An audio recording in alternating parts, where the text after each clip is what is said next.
I'm already buzzing, technically. Rest milk, you made my day.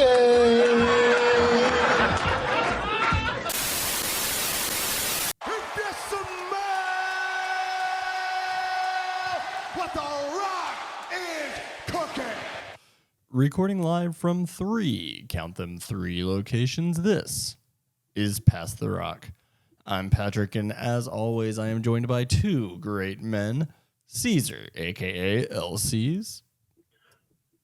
It's the people's champ, the people's hater, but today I am the head coach Fight Club commander, baby.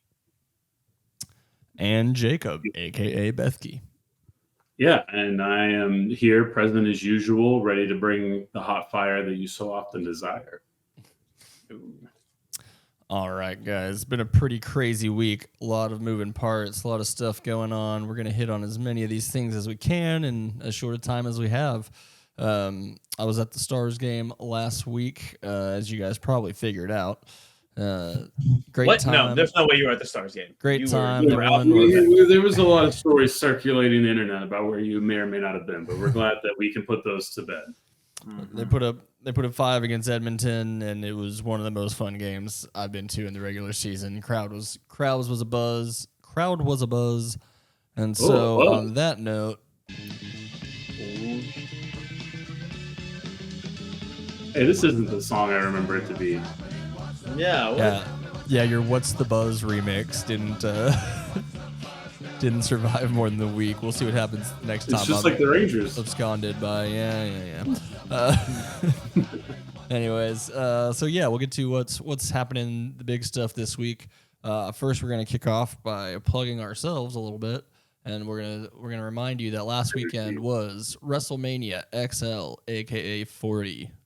Me and Ceez have been recording a little bit. We've got some stuff on YouTube for night 1. We're gonna do night 2 sometime this weekend when we find the time.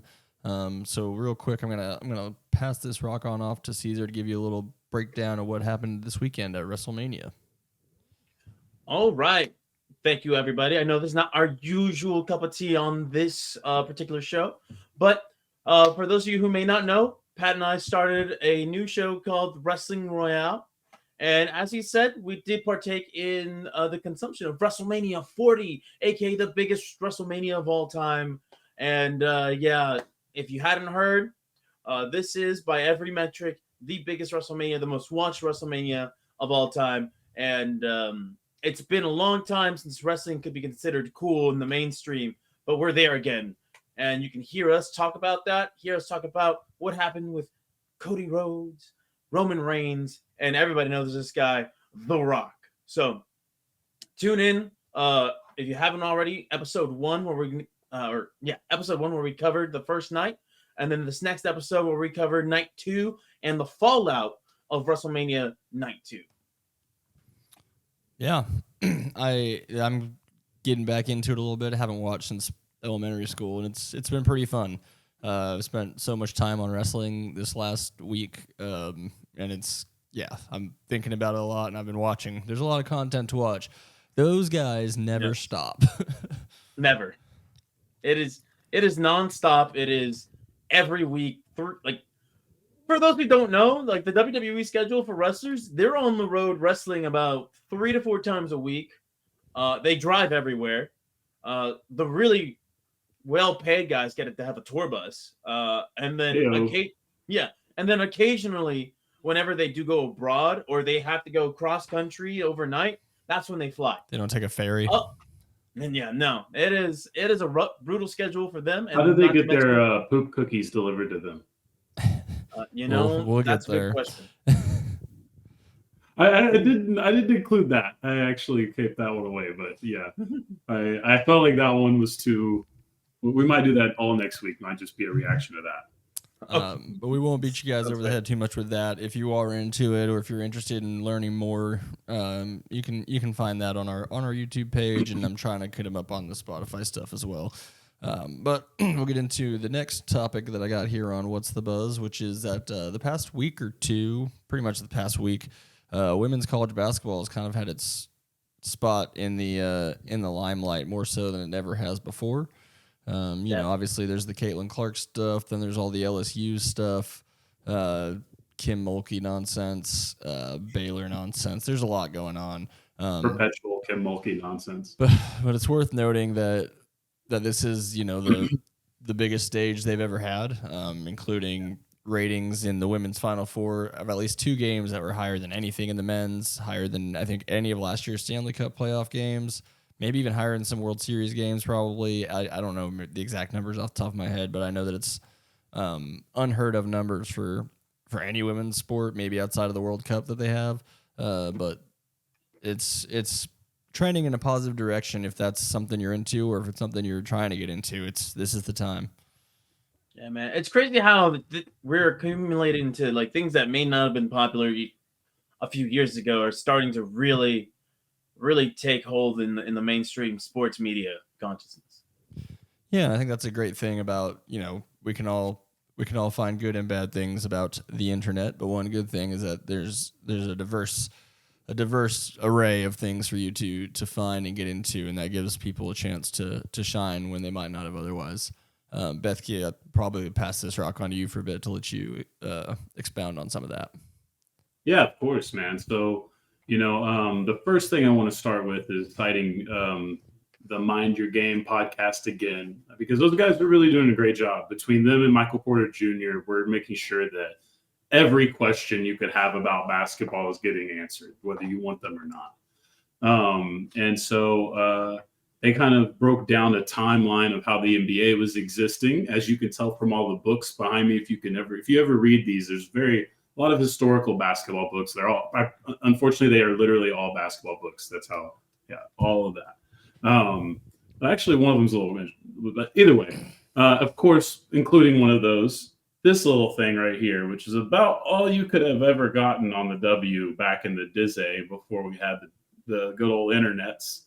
It's just a quick little book here, and it goes through all the ladies of the W at the time. You guys might have recognized a couple of faces on there, but nowadays these ladies are a little more easy to recognize. Although I think still, sadly, people default to Lisa Leslie as kind of the face, but she is one of the GOATs, so it's fair. Either way, it was nice to see. And then when they were laying out this timeline, they kind of talked about how it mirrors the NBA in terms of, you know, when the league starts, when the league pops, all of that stuff is sort of starting to mirror itself. And of course, what did the NBA bank on? It banked off of a college rivalry from, a kid from Michigan State and a kid from Indiana State, right? And from that point, the NBA was able to launch itself. So Caitlin Clark has certainly seemed to be the most impactful women's basketball player, I would say, in the history of the sport, at least the college level, because at this point, it's very noticeable that she's moving the money meter. And whether the rest of that stuff matters, where she'll rank all time, where she ranks in college all time, that I'm not debating right now. But what I certainly know is this individual is causing a lot of money movement for women's basketball in particular. And not just her. I mean, we'll get to the other part of this. But I think maybe some slight pushback I'd give to that is that I feel like Brittany Griner was also all up in our face her last couple years of college, and then we just didn't hear about her again until she was in a Russian jail. Now, there's some obvious differences where the media might be pushing Caitlin Clark a little bit differently, but I don't know if I want to make those claims just yet. No, a part of that I do agree with, but we shouldn't be the podcast that dives into that. There's better people for it. The ultimate thing with Brittany Griner, she was the biggest basketball prospect in women's basketball history, essentially. So, and I don't just mean that in hype, I mean that in literal size as much as anything. Like, she just, at her time, she appeared to be something that could be completely unstoppable. And I grew up in Waco. I watched 3 out of the 4 years she played there, a decent amount live. And she was not the most skilled basketball player ever. If you know anything about basketball, Odyssey Sims, she plays for the Wings right now. She's kind of at the tail end of her W career. She used to be the I one think that saving. size advantage, especially in women's college basketball, probably means a lot more, like a height size At the time it did. advantage. Yeah. It's just like Anthony Davis, his first year in Kentucky. They were awful for a lot of reasons, but his defense was so lethal that it compensated for every fault that that team had and he had. She was the same way her freshman year. She was just perfect as far as the defensive prospect for the league, but she didn't know how to put the ball on the floor. She couldn't shoot consistently, at least, and then she was able to do all those things by the end of her career. And then more of when she got into the pros, it didn't follow. And there was a lot of other stuff. But, Diana Taurasi's only been able to do so much with the sport as one of the most popular athletes, Sue Bird. So it is a little interesting to me to see Caitlin Clark move the meter. But it's the same thing that happened with Curry a little bit. Like, we didn't really need the Curry spike, but, like, the Curry spike was real as fuck, and it matters a lot.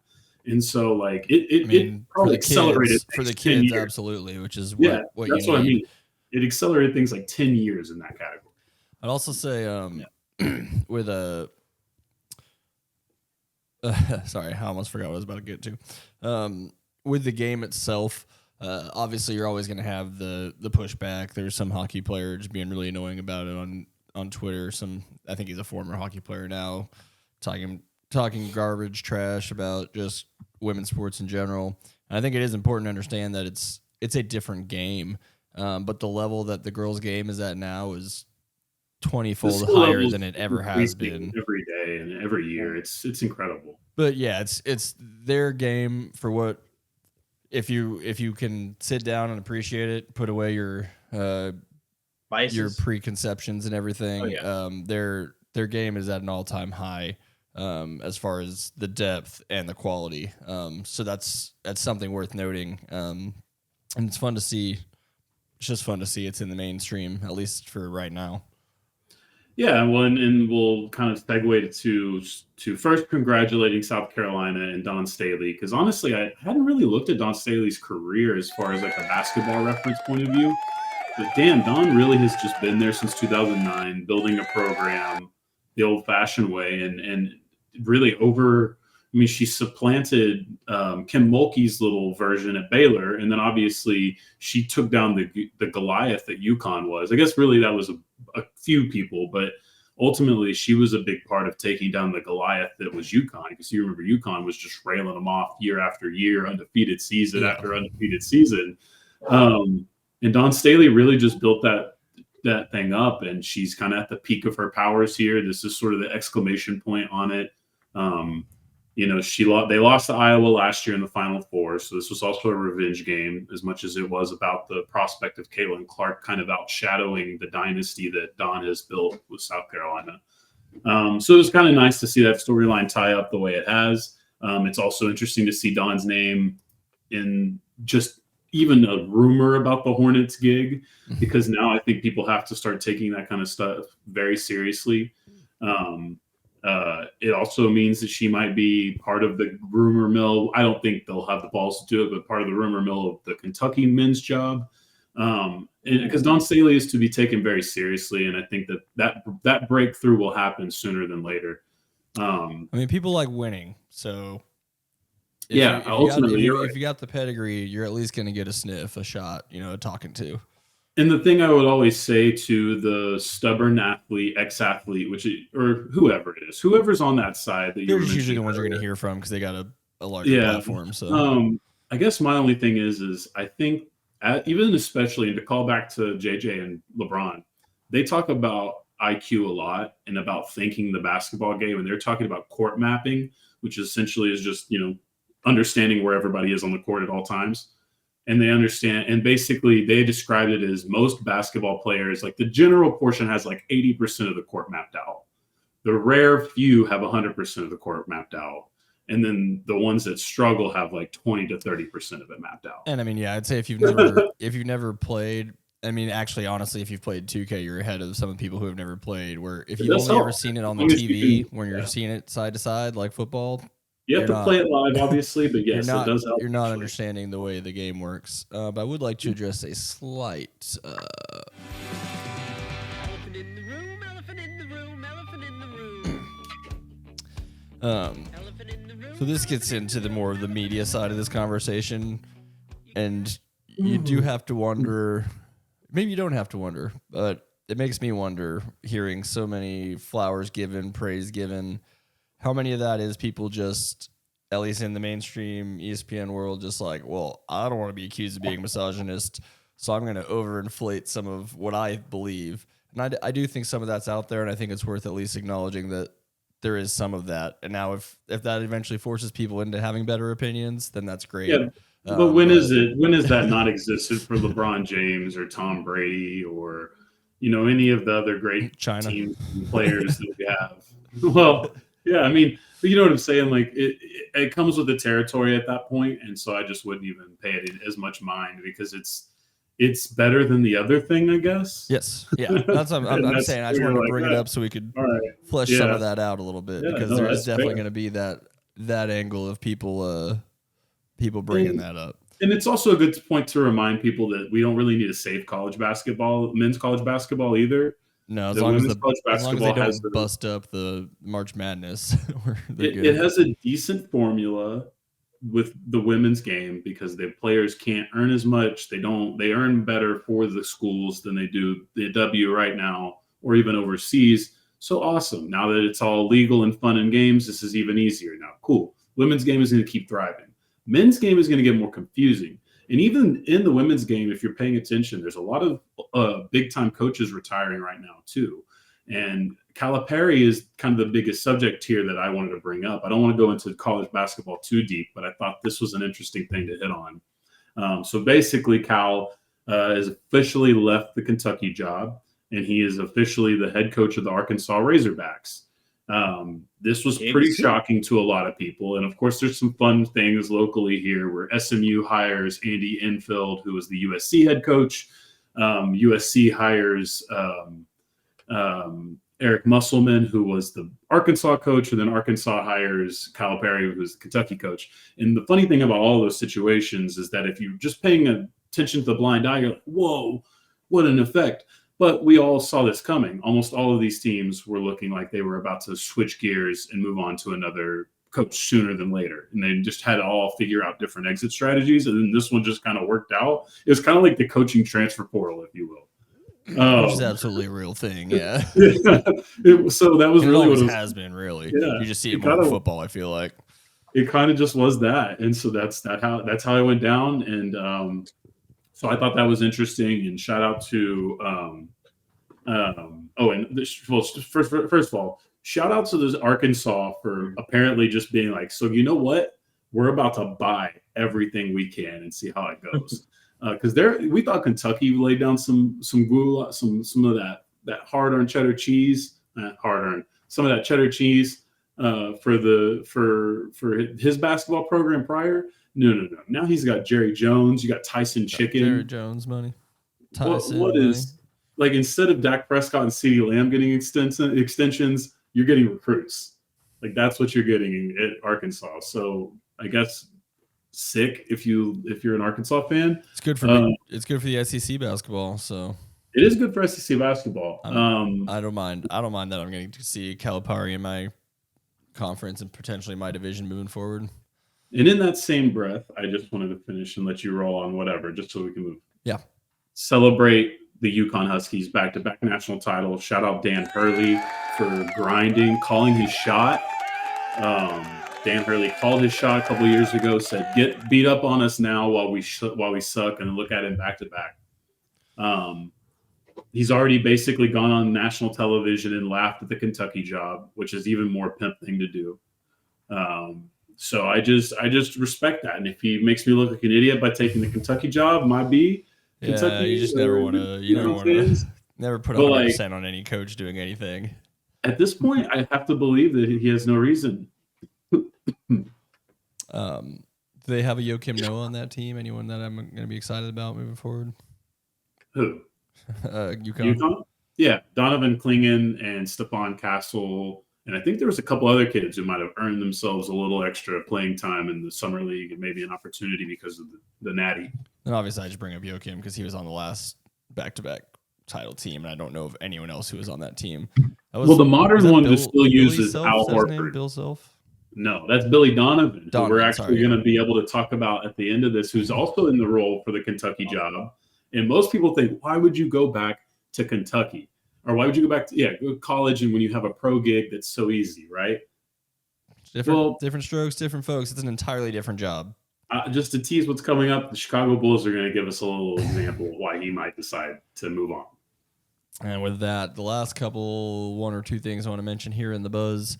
Obviously, the biggest news of the week in the world, or at least in the United States, and especially in our part, was the eclipse. I don't know. It was cool. I enjoyed it. 4 minutes of complete darkness, and well, not really complete darkness, but pretty dark. Yeah, I don't know. I didn't have a whole lot of cool stories about it. When I put together the open, you'll see a friend of mine's dad was interviewed because they were at the Masters for the Monday practice. That's about all I got on that. Beautiful. Well, the eclipse did happen. I use natural light to work, so it kind of bothered me. But I also have a great big window in my office, so I was able to kind of watch it all happen. Didn't go outside to look at it. I've heard that some tribes think that that's a bad thing. Instead of it's bringing you bad juju. So I'm siding on their side of it. I know that I can't remember who it was. There's definitely an old what do you call them? Proverb? Not colonizers necessarily, but it might have been colonizers that they already knew. There's a story, and I'll have to look it up, that they already knew about an eclipse coming. They basically told some of the indigenous native tribes around here, like, look, if you don't do what we say, I'm going to extinguish the sun. And then it happened, and they're like, oh, shit, okay, whatever you want, guys. Damn, well, that Almanacs, sounds man. Almanacs will get you. Unfortunately, that does sound accurate. That does. And if it's sound not, I'm going to say it is because it's a great story. Caesar, do you have any cool eclipse things you needed to mention? I think everyone's... Listen, when I went outside, like at the beginning, I was like, oh, the eclipse is starting. I go outside, I'm like, okay, this is nothing. Like, oh, cool, I can kind of see the moon in front of the sun a little bit. And I was like, whatever.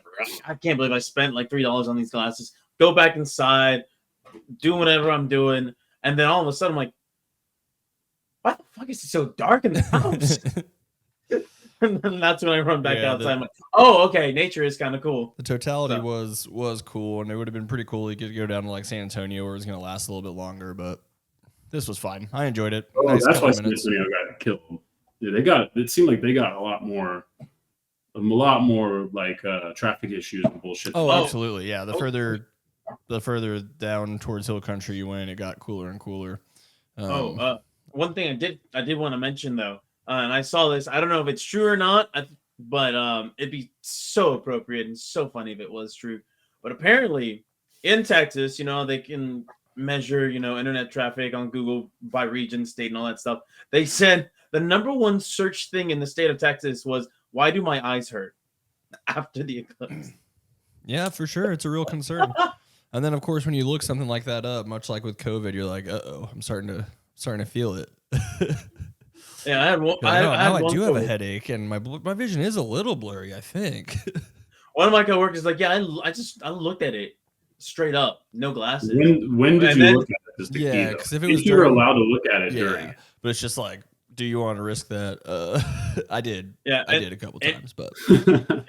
And he's like, yeah, every time I close my eyes, I can kind of see the outline of the moon. I'm like, all right, bud. And he looked at the wrong time. I think most of the time you heal up pretty well, but it's just like it's possible to be permanent damage. They're just like, just don't. Like you shouldn't be looking directly into the sun anyway. And then the last little bit, I already kind of teased or said something about it. Obviously, the Masters is going to happen starting tomorrow. Biggest tournament in golf. If I can find time this weekend and find anyone who actually watches it, I might record something about it, but very likely not going to happen. I like it a lot. It's like any other. There's nothing. I don't think there's ever been and ever will be a better app than the Masters app, which is only useful for about 4 days a year. But it's incredible. You can watch shot by shot for each player. You can look at their individual shots like 30 seconds after they happen. It is an incredible app, and it's so annoying when I deal with other apps. I'm like, why can't whoever made this just make everything else? Augusta is a very beautiful course, and it's also when it's nice, and then Ignore it's also the entire history of it, and it's a great tournament. Well, of course, yeah, of course. Ignore the history of everything to do with that. Like I heard somebody talking about Charleston, South Carolina being like a hot spot to film things. And I'm like, sure. Yeah. Sure. Tax breaks. Anyways, we'll get into Why does some. nobody want to be there? Okay. We'll get into some of the main sports we normally talk about. Just a brief Rangers update. It's only 2 weeks into the season. There's a lot going on. We had opening day. That was fun. We talked about that a bit. We won a bunch of games. We lost a few games. Lost the last 3, so fans are starting to get a little worried. I think you get into the mindset watching the NFL and the NBA and the NHL where you're like, 2 losses in a row really hurt. But in baseball, it's like, yeah, okay, just wait it out. There's still 150 more of these. You got time. Not quite panic mode yet. There's some injuries that are concerning. Obviously, Josh Young out 8 to 10 weeks. And then his backup replacement, Justin Foscue, came in, played 1 game, and now he's out with an oblique strain. Spores getting hurt, the rotator cuff. Sounds like it's not too big of a deal, but you never know. We might have a gig for him. The less that we can put on Jose Clerc's plate, the better, because that guy's and if you remember last year, the bullpen blew 30 saves in the regular season, so I don't imagine we'll be able to recreate that, even if we try. So I am still a little bit more confident than I would have been in other years with this kind of start. Let's also put into context that we've had Nate Uvalde pitch a beautiful game that was almost cucked by David Robertson and Jose Leclerc once. Robertson, I will defend Robertson. Robertson, outside of that 1 pitch, has pretty much been phenomenal all year so far. So he's been a great addition. Last night, this Uvalde gives us what we need. Oh, this is the one I was talking about. Offense didn't. Yeah, I know. Offense didn't, which is fair. Blame them. They bad offense.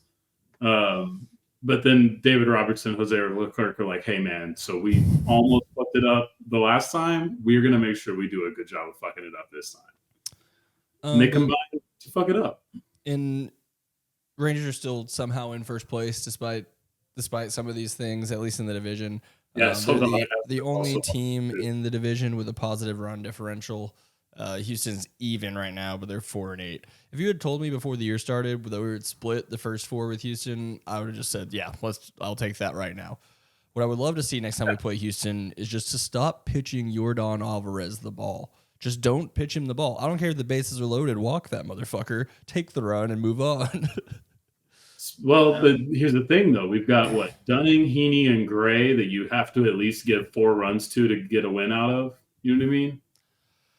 I mean, yeah, you're running off their 2 starts. I think Heaney will be fine. I am overreacting. Gray's been a little rocky, but I mean, even in his start the other day, he still made it through. He made it through 4 and only gave up 2 runs to Houston. Now it took him 90 pitches or whatever, but and Bradford has looked nice in small sample size. And he's on the mound tonight. We're currently up 3-1 on the Oakland A's.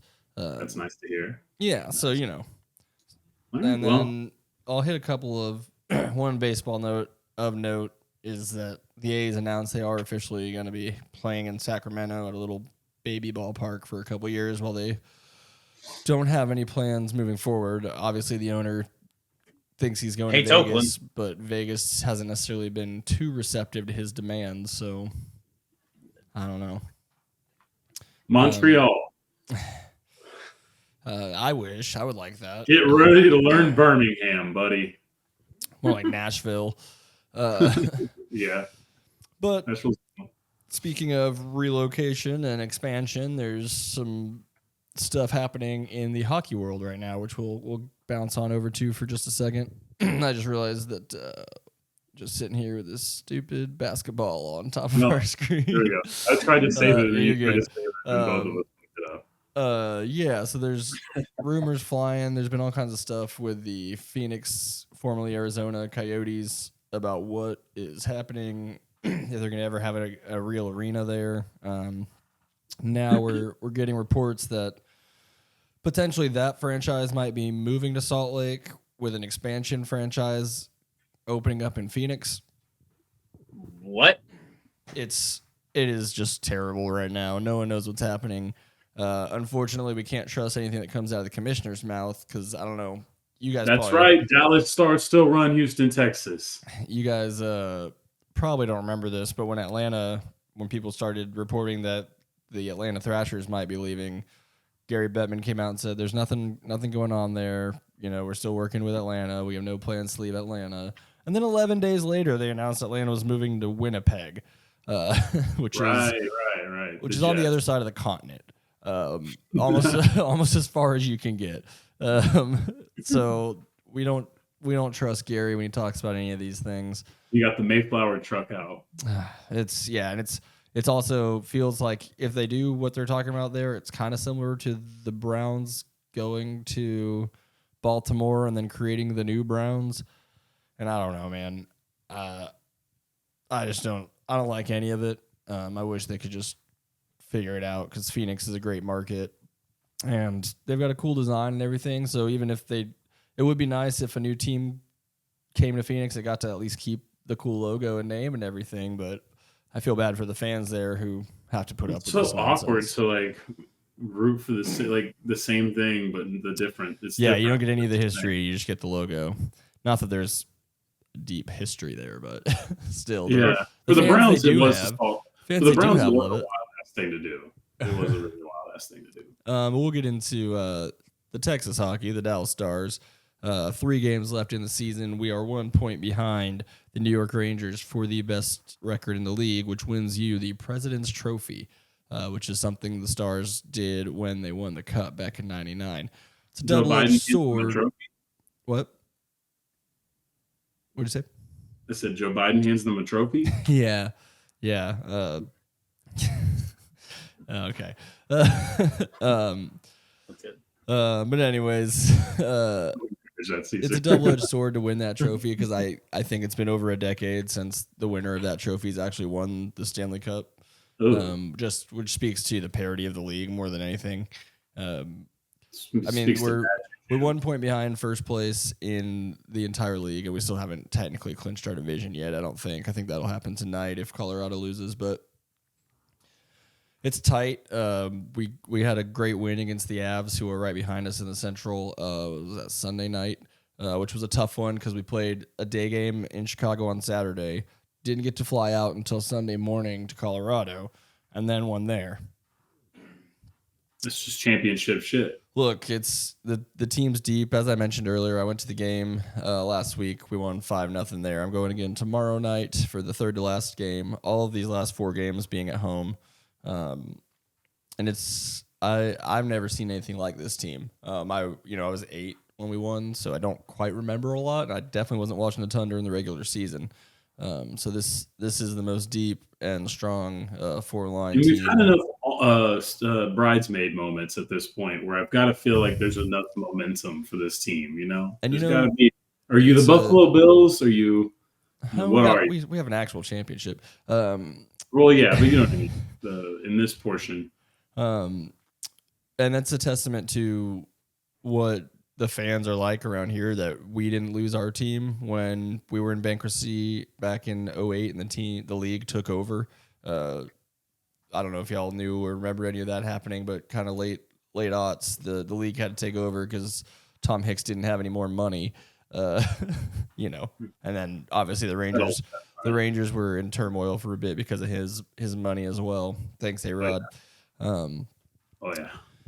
But this is, like I said, it's the deepest team I've seen. We got Maverick Bork came up. He got to play a game. He did pretty well. He looks good. He's gonna slot right in. We have this problem where we have too many guys that are NHL ready and too many veterans. Like we got 2 hurt veterans right now that we can't, who might actually be okay to come back and play, but we can't call them up for cap purposes until the playoffs start. So they're just kind of practicing and hanging out until then. And I don't know what that means for the roster. I don't know who slots in, who slots out when Dodonov comes back, because I can't imagine he's not going to be in there for the playoffs. So it's a weird spot to be in. They really care about team chemistry, don't they?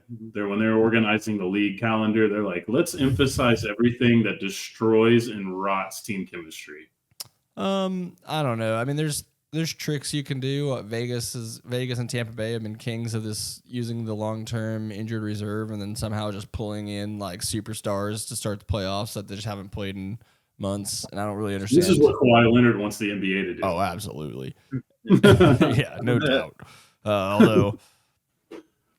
Although even we'll get to it probably, but even without him and James Harden, they still seem fine. They're beating up the Suns the other night.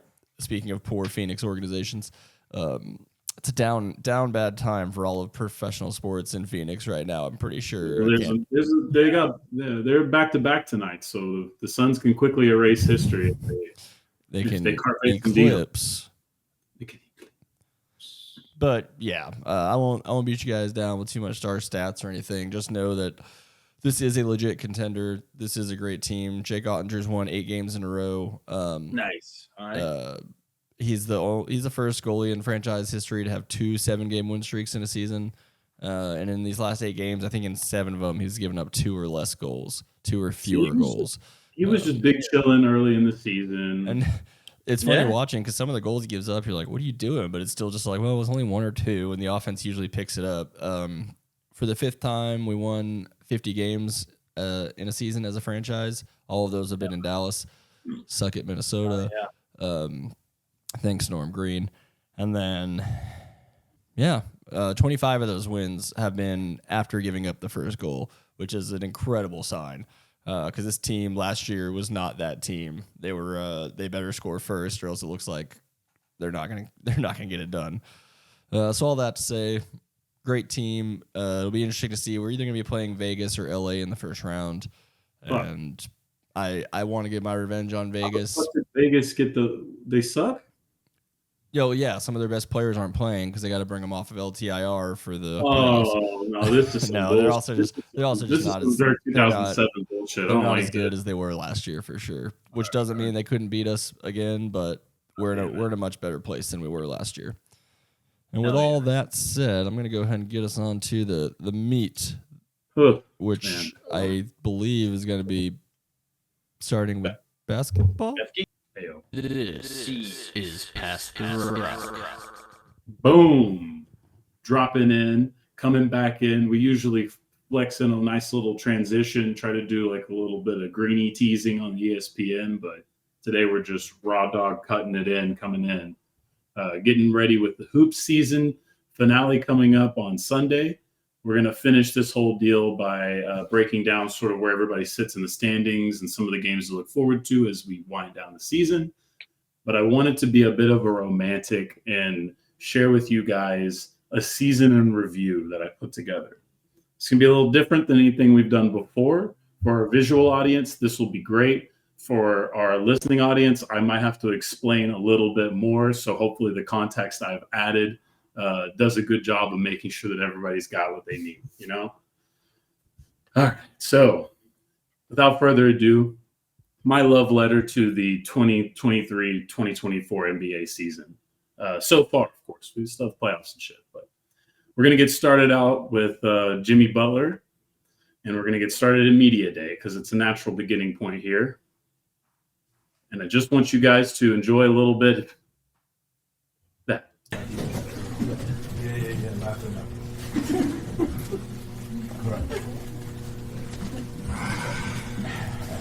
Questions? Right out of the mic. Oh, Milli Vanilli this year. No emo. So first of all, now we all have to look at this man in that haircut every single time we open any sort of NBA app, any sort of team official, like anybody who uses the official Media Day pictures on their apps or whatever, which is almost everybody. That's just what we look at. And then secondly, a Milli Vanilli reference in 2024 or 2023 at the time. So what do we want to attack I was wondering first? if Butler even knew who they were, but he's probably old enough to at least have seen VH1 I Love the 90s or 80s or whatever. And he's also somebody who probably may have listened to Milli Vanilli if he was older. We're not going any further into that. But I do firmly believe that. Just generic pop music. Jimmy Butler has some eclectic tastes in music, is all I'll put it Okay. that way. That's fair. He's why Morgan Wallen thinks he gets to say every word in the English dictionary. Caesar, did you feel any type of way about the Ball Out Boy haircut? The only thing that I could think of was Fall Out Boy and Taking Back Sunday just blaring in my ears as I see him. It's important to note that he did end up getting into a Fall Out Boy video wearing this exact costume. So shout out to them for either putting this all together ahead of time or potentially them just capitalizing on it later. I'm not really sure how the order of operations went there, but I'm not sure, but like I like to picture that in Sugar we're going down swinging. It's just Jimmy Butler half court with the lip syncing. It's like we're going down, down, down, and around. Just, I heard a story a long time crossover. ago that Jalen Brunson said that people used to take the ox away from Luka when he was younger, especially. And I often wonder if the Miami ox gets stolen from Jimmy on a regular. He's like, you fucking need me. You need this. Well, but that was the start of media day, and of course, the next is preseason. Preseason's a great opportunity for teammates, new and old, to get to learn each other, relearn each other, what have you. This year, we sent the Mavericks out to Abu Dhabi, I believe, is where this was taken at. And of course, this is how the Mavericks season started. Bombastic side eye, criminal offensive side eye. Follow up on that story. Grant Williams is no longer a Dallas Maverick, and Kyrie Irving is thriving as one. That was also posted by the Dallas Mavericks account. That with that audio on it? That exact video I just showed you is from their TikTok account. I don't know what to say about that. I'm also trying to figure out. That was amazing. What Grant Williams said about the Mavs. I can't remember. Oh, where he I don't remember. There wasn't just him, it was Dinwiddie too. Remember, it was Dinwiddie who had the whole comment about winning organizations or something or another. But then he went to the Lakers, and either way, the new teammates getting to learn each other. Of course, like I said, there's a little foreshadowing that happens in preseason. Even if the games aren't that interesting, it's all-time body language police time to thrive. Of course, last year we had some storylines that needed to be buttoned up. Some things that he said it's great to get a win for the city and play for the jersey that's for the name on the jersey that's across your chest, not on your back. Yes. So that's actually misconstrued in all fairness. He is from the Charlotte area. So there is a difference in those comments, in my opinion. Because he literally you know what I mean? You're playing for the hometown team where you went and got free tickets. You didn't have to have the name on the back thing, though. That seems like an intentional shot, but it probably was because of knowing who he was. But I also will give him the benefit of the doubt of understanding he's playing for the home market. Bad idea to say that when you still got a game against that team, especially when you know what Luka is. They played them. They played them last night, and everybody was yelling "fuck no" every time Grant Williams shot the ball. So that's how business goes. And so, but like I said, some court stories that we had to get going. Of course, not always the basketball court. That's wonderful. Unfortunately, there's no sound on that one, so that one just had to be muted for. Definitely gonna need an explanation of what was going on there. I have no idea what that is. So John Morant, as we remember, was in a little bit of trouble throughout the 2022-2023 campaign, and then he was suspended to start this one. He came back, ended up getting injured. He missed the rest of the season after that. Well, he's also was in court for a potential aggravated assault, I believe was what the charge was, and there was a young man who he fought on a basketball court. This case has been dismissed as of, I believe, yesterday, actually.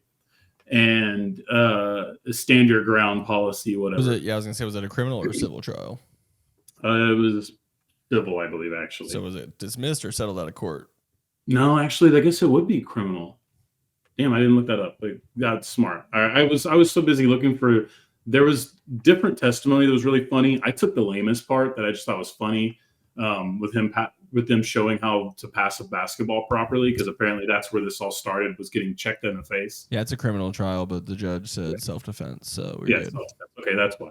And then essentially there was another part where he was being interviewed, and she was like, "So you and your team just had these expensive pieces of jewelry?" Like she's being suspicious to him, and he was like, Yeah, I'm an NBA player. It was an amazing clip. So I'm sorry I couldn't find that one, or I stopped looking. I was a little too busy. But either way, but hey, as the new season begins, new storylines unfold. You guys, we're celebrating wrestling. It's a big moment for wrestling. Storylines are a big part of the draw for wrestling. So, of course, it's the NBA, wrestling. There's a lot of crossover fans, a lot of crossover love here, a lot of crossover behavior, in my opinion. That's So, right. of course, the biggest storyline of this season started, or at least early season, started in a particularly spicy manner. Well, Nick, I what? think James. Is the man retarded? I mean, shouldn't use that word, but sure. Yeah. Developmentally disabled. So James Harden was forced his way out of yet another team and onto the Los Angeles Clippers, where he's from, and now LA our way exists. Chris Broussard had a very interesting reaction to start this whole deal.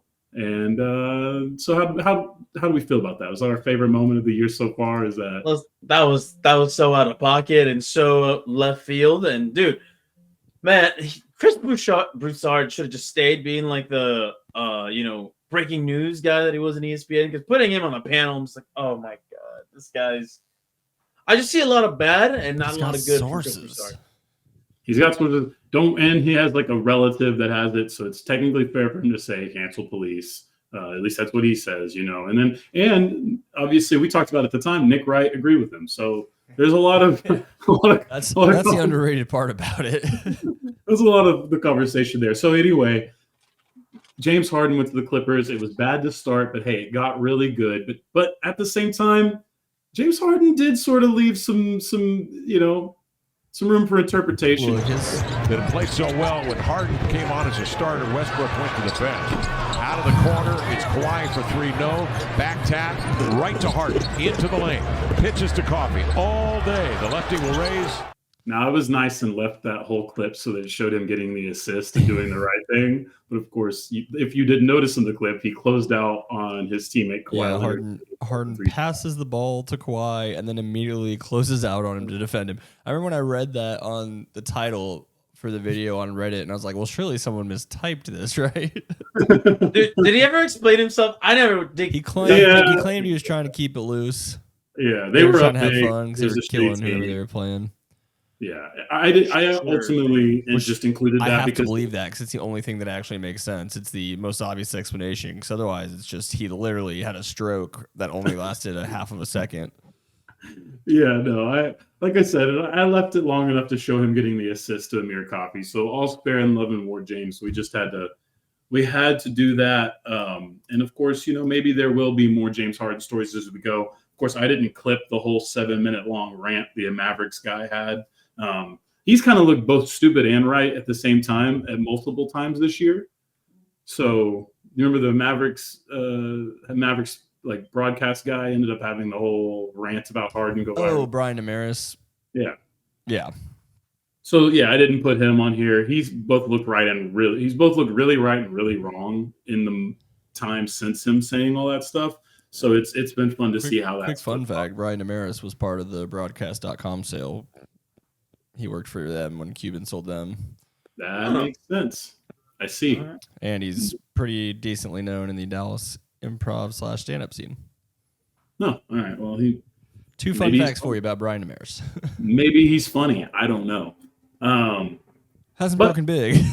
Yeah, well, he broke big. He broke big on that viral clip. Let's see if we can get another one. Trying to be the new Dale Hansen, yeah. Basically, which absolutely hilarious. Just to derail you for a second, absolutely hilarious that Dale Hansen somehow turned into the guy on Ellen being like, "I'm sensitive about these things." But continue. It's always that kind of typecast, I feel like. But yeah, so we debuted some new things in the NBA this season, including the IST. Victor? Oh. Well, there's some debuts to get to. Hold on. Let's not get too excited. But first, we got to talk about the IST. We got to talk about Adam Silver's revolutionary way to make you care more about basketball in November. Yeah, this was November. Than it's a good sign. Yeah, exactly. Powell, George, Caldwell Pope is on him. Paul George, this could tie it. Oh, gee! Of all times to get it. So we got to debut the courts in that. We got a really close game between two good teams, and of course we got. I feel like I just stared at an eclipse. Yeah, I debated going through and cutting up like video from every really obnoxiously awful court, but I just did. My laziness ended up saving you. So there you go. PG also recently hit a game winner. So I'm being fair. I'm picking on people and being fair at the same time, right? Of course, having an IST means you have to have an IST champion. And it was no other than the Los Angeles Lakers and LeBron James, who, I think the league is the most excited the Lakers and LeBron won the first IST title for a lot of reasons. It brought some eyeballs to it that probably, maybe, arguably wouldn't have been there otherwise. It brought some a traditional program to it. It's not like it was the Charlotte Hornets that won this thing. So if the Lakers do it, it looks cool for them to put an IST banner up. The league might have really wanted Charlotte to actually be able to claim something worthwhile. Soon, but not necessarily this one. The first one, no. But my favorite part of this was the Lakers choosing to celebrate this like they had actually won the championship. You got to give credibility to it somehow, right? You do. And my favorite specific thing LeBron did was look at what seems to be a group of Cam Reddish, Taurean Prince, and Rui Hachimura, I believe, maybe some more guys, and basically go from, oh, you guys know how to do this, to, oh, this might be all you ever get. And we caught this moment on the camera, and of course you did. I ain't did that before.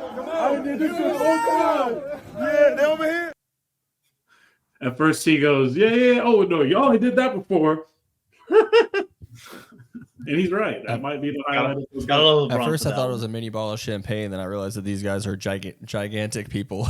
Exactly. Yes. Exactly. You casually forget that they're all over 6'5", 6'6". If you're a kickball fan and you know the name Gareth Bale, he was just recently pictured last night, actually, at the Warrior game next to Steph Curry, who was taller than him, or as tall as him. So not to derail this, but there was a moment where I remembered how big NFL players was, and it was at WrestleMania. Jason Kelsey and Lane Johnson hopped into the ring, and they're all by these jacked wrestlers, and you're like, wow, you're bigger than them. Like, you tower over them. And I think we forget how big these professional athletes can be. Absolutely. One second. Time out, gentlemen. My family is calling my attention. Continue the segment. I'll be right back. Some guy's trying to buy a car off of us. Oh, fair enough. Go make that money. Okay. Keep 100. Boom. Yeah. I will hop right back in. Y'all continue. Just jump in whenever. All right. Yeah. So the beauty of the season is that every new year we get to watch our new rookies grow a little bit. And of course, we also get to see last year's rookies. Walker was headed back down right here. He gets dunked on. He's right in that space. And giddy up. Yeah, and he's just saddling up right there on Walker Kessler. Walker's trying to get to the other end of the court. It's a dangerous play. And Durant hangs on because most players do that, so they don't come down on him. Boom. Little piggyback ride for you guys. We're always excited. Always hilarious. As you can hear Thurl Bailey start to talk about before that clip cuts, it's kind of like most guys let go so that doesn't happen. Jalen was like, no, let me specifically make sure this happens. So shout out to Jalen Duren. Both Walker Kessler and Jalen Duren missed some time this season. Didn't get to see them completely progress, but they combined for that clip, and we thank them for it. We also got to introduce ourselves to the new class of rookies. Couple to specifically begin with.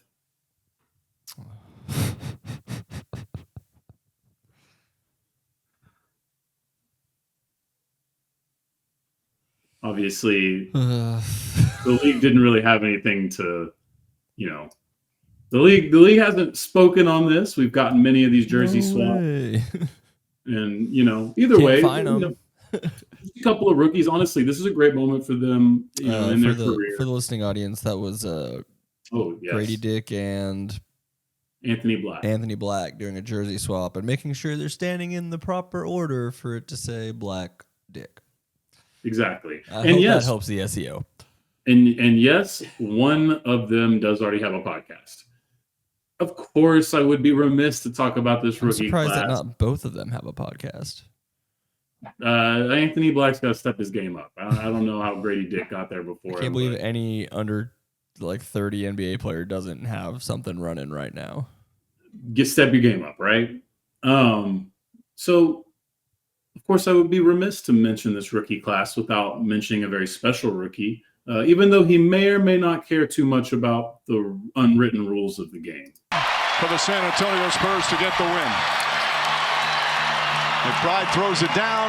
Wembanyama has it, and it's over. Knicks fall short in one of the most thrilling and exhausting games we've ever seen. In overtime, Jalen Brunson's masterpiece comes up just short. An incredible 61 points in one of the great Knicks performances of all time. One shy of tying Melo's record of 62. But Victor Wembanyama with a 40-20 game. The good news is, for the at-home audience, Wembanyama catches the inbound in a game the Spurs are obviously going to win, and then throws the ball to a fan in the crowd, and you can go ahead from there. And Jalen Brunson was 1 point shy, as you would have heard, of breaking the Knicks' regular in-game scoring record.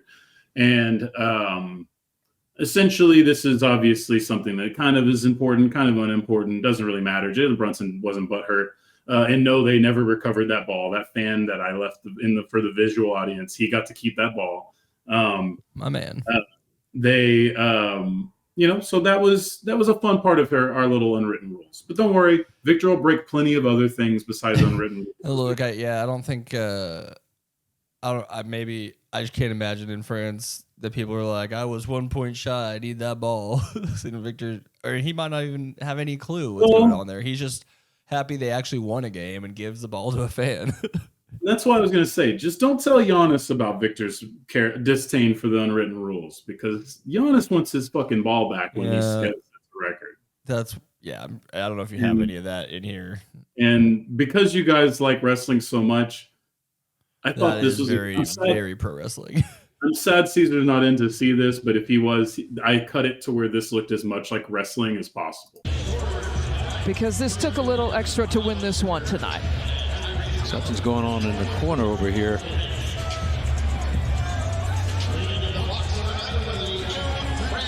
And the Pacers, there is Giannis. Giannis going to the locker room.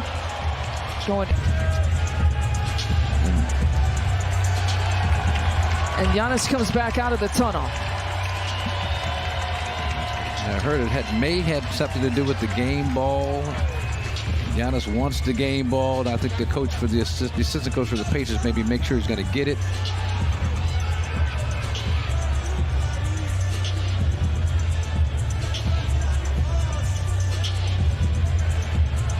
This is not how we thought that this night was going to end. Well, here, the security guard Danny, the coaching staff need to be out here. Especially that last shot of the tunnel. That's a very wrestling behind-the-scenes type shot. And Dallas related. That was Rick Carlisle yelling at former Maverick Jay Crowder. So there you go, a little bit. And obviously the funniest bit about it is Giannis is mad about the wrong ball. Yes, and he was wrong about the wrong. Yeah, he actually has the ball, but he doesn't think it's the real ball. So it's, oh man, yeah, that saga never really got a happy ending, except for everyone just kind of moved on, which is probably best for everybody. I think if I remember correctly, wasn't the funnier part about that is there's like a rookie or something in that game who probably could use a game ball more than Giannis could. Oscar Tshiebwe scored his first official point because the IST game didn't count. So the free throw he made in the IST game didn't count towards his stats ever. So his first official stats were in that game. Your win total? It doesn't kind of actually, because the Lakers will have more wins than the Warriors. Well, except for that one. Except for aren't like the pool games at least part of your? Yeah, they were all in there, but there was one extra game that you play that doesn't count. Oh, okay. And so that's a confusing and bad system. Yeah, and so the Lakers will actually, I think, will finish with one win more than the Warriors if they tie.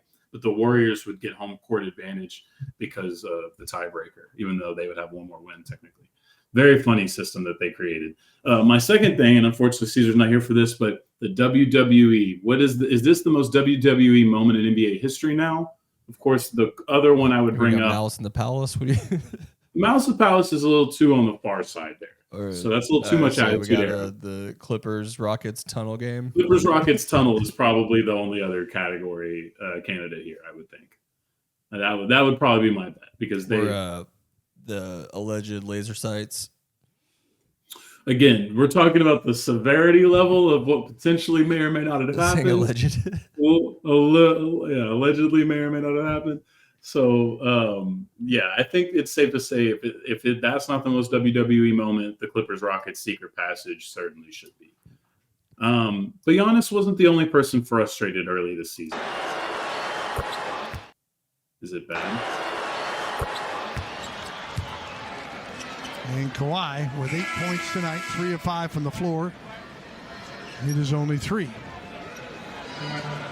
Excuse me for a second. Pops on the mic. Stop all the booing and let these guys play. It's our whole class. It's not who we are.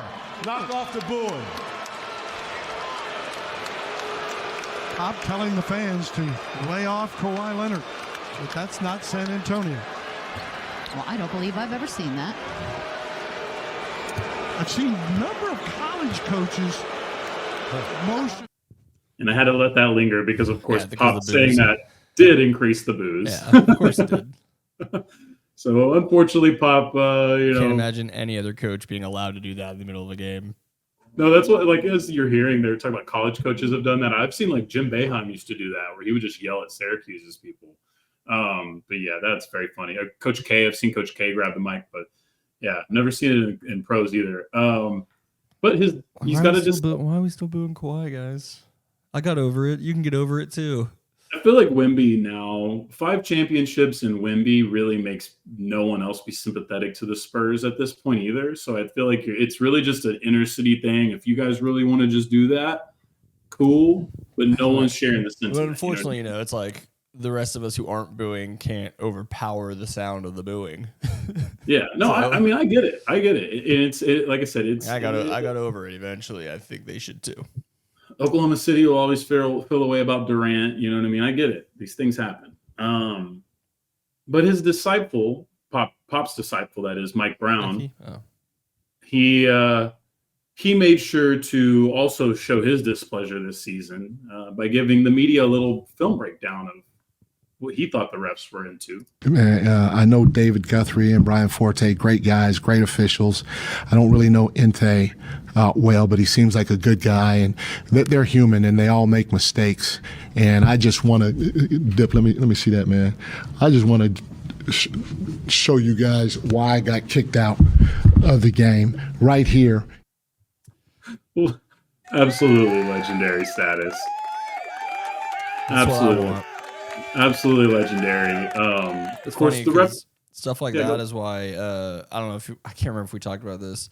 The MLB removed the strike zone from the iPads that the players had in the dugout because they were tired of them complaining. I heard your bit. Yeah, hilarious.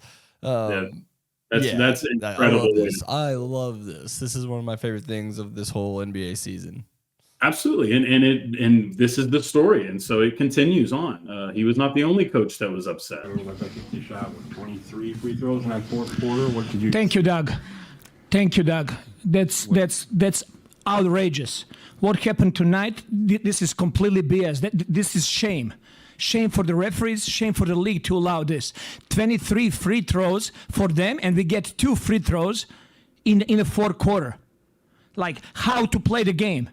I understand respect for all stars and all that, but we have star players on our team as well.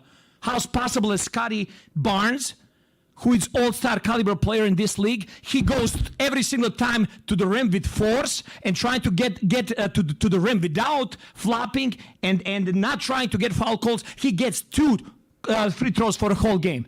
How's that possible? How are you going to explain that to me? They had to win tonight? If that's the case, just let us know so we don't show up for the game. Just give them a win. So I had to let that play out, but there's actually another minute and a half going on after that. I remember cutting that one up to put in an intro, and I was just like, I don't even know where I'm supposed to cut this. I love it too much. I cut it at the part where I felt like he got redundant with it, but ultimately, yes. So one of my best friends in this world is Doug. He listens to this stuff, so I've got another clip to get used for the rest of my life. And then secondly, I have I clipped it at that very last part where I thought, because the most dismissive, funny thing he said was, "If they need to win, just let us know." So we won't show up and play. That was the best. Accents we're still allowed to do. and hey, aggression started taking themselves out even on the court this season. Keep them away. Those are two drives to the basket for Oubre that the Sixers thought was contact. For Nick Nurse. Now, the lip readers have been doing a good job of trying to figure out a lot of things this year. I've got some great clips coming up that'll highlight that. They believe that Kelly Oubre said, "Use a bitch, use a bitch, use a bitch." Did you clip off the half baked? Fuck you, fuck you. You're cool. Fuck you. I'm out. So I have not heard exactly what Kelly Oubre said. It does not look like use a bitch. We'll never get confirmation, no. But I can certainly tell you, if you watch that clip over at the very end, you will see Nick Nurse directly look some official in the eye and deliver a very mighty fuck you from the depths of his soul. An undeniably unmistakable fuck you. I'm not a lip reader, but that one I got. Of course, some coaches, they don't choose the profane way to handle things. They get their hands a little dirty themselves. The foul, I'm telling you, from a coach's perspective, Taylor Jenkins feels that the Lakers are bullying his team. And he talked about it before the game. And yeah, there was contact there. There's no doubt about it. Wow. Jenkins on the court. That's the technique. That's the kind of coaching I like. I don't know who number 12 is that was smart enough to I got to run into this coach to make sure I get the tech. Yeah, that'd be Torian Prince, a very funny individual for that as well. The opposite of the Mike Tomlin getting on the field and tripping a guy, where he's on the court and is oh shit. This is good. Honestly, I thought, hey, good stance. It was a good stance. It was quick thinking. He's trying to cut off his angle. Show not shout coaching. That's the next generation. We don't do just disciplinarian shit anymore. We go out there on the court and we show kids how to do it. Of course, All-Star Weekend came to give us a great distraction from the NBA refereeing saga. Well, it tried at least. Is that the fan recording yelling? No, that looks like somebody edited it after. Okay, I was like, that's good timing. Unfortunately for our listeners, you're missing Jaylen Brown's failed attempt at the dunk contest, which was recorded by a fan and looks hilarious compared to the actual version, which he failed on national television and looks like a failed dunk there. This angle, 10 out of 10 fail. So just find that wherever you want. Look. The NBA got the message. They may have not admitted it. They may have said some things, but the NBA got the message. The fouls started coming down and the dunks started coming up. So I present to you, gentlemen, gentleman. Down in Georgia. Turnover time taken by Johnson. He's going to go all the way and throw it down. And one. Wow, what a way to start the game for Atlanta. He literally almost jumped over Austin Reeves, but that's some way to start the ball game.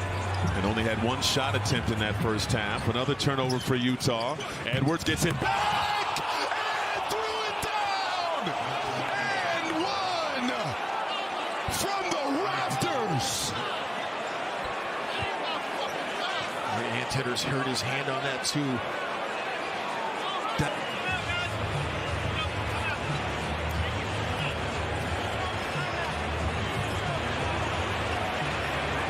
Immediately looked down at his hand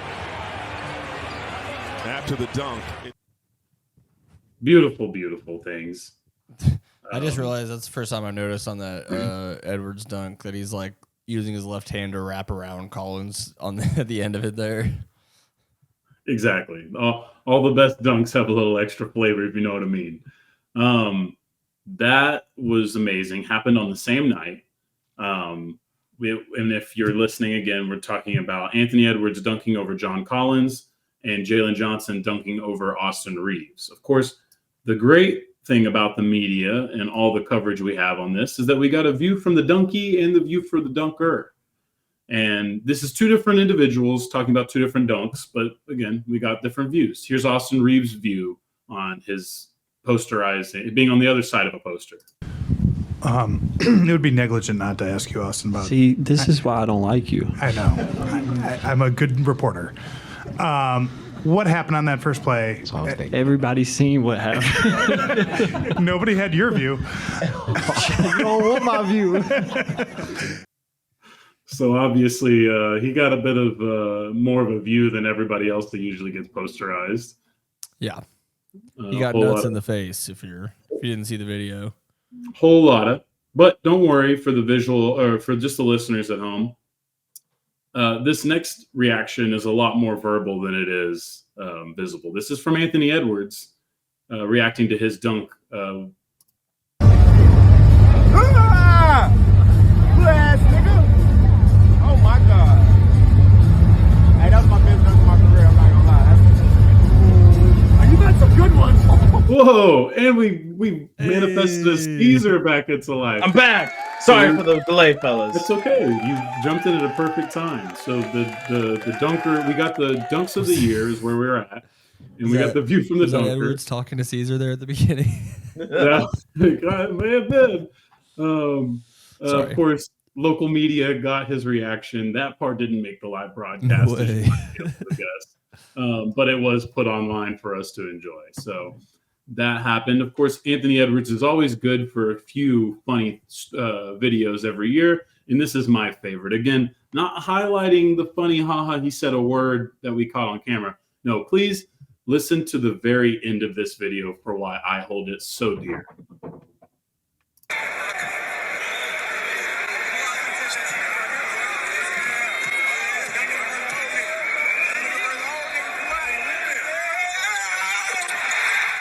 That primal, yeah, straight from the depths of Kevin Garnett himself. I just appreciate everything about Anthony Edwards.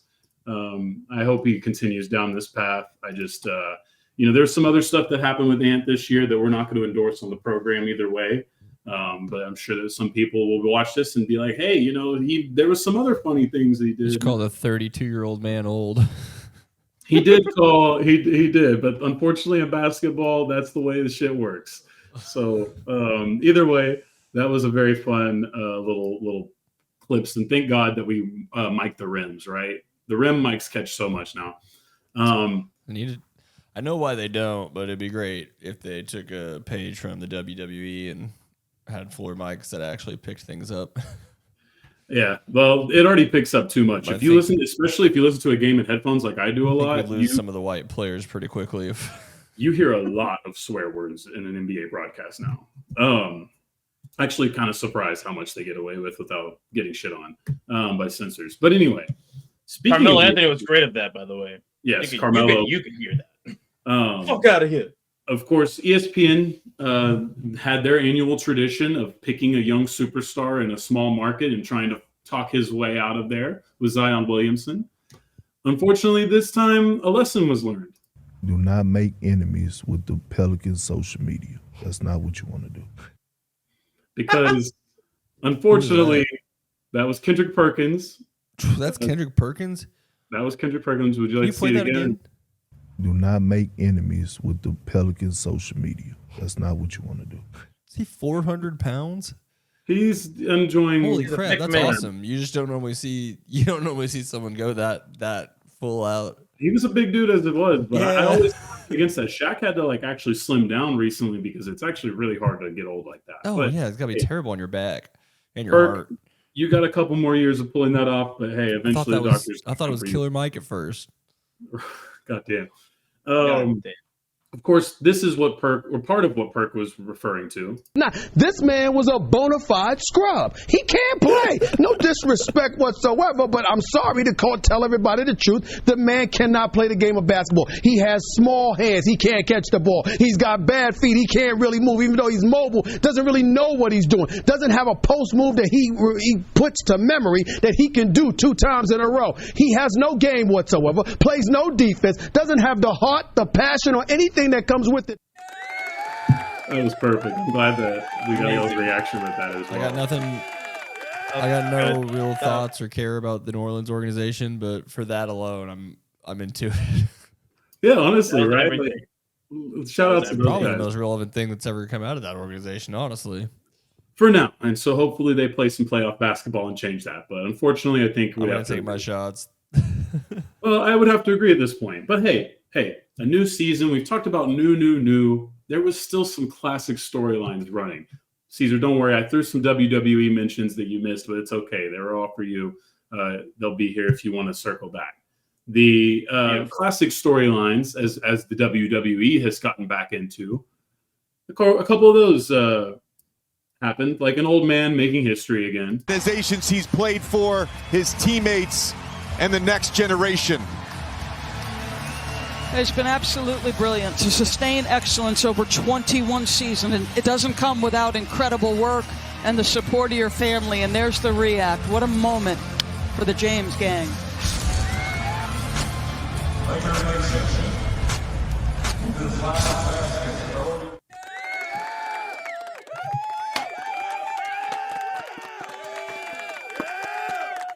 So while some legends were getting their flowers while they could still smell them, others were still getting no respect. Yeah, I'm talking about Kevin Dangerfield himself.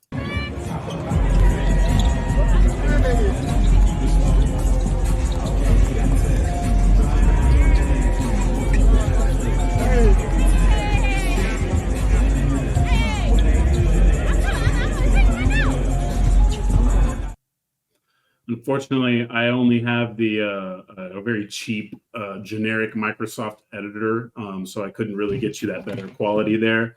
But at the same time, unfortunately, Kevin Durant learning the Miffles, also some local Miffles making a name for themselves. The guy has a podcast. Yeah, she's not actually from around here.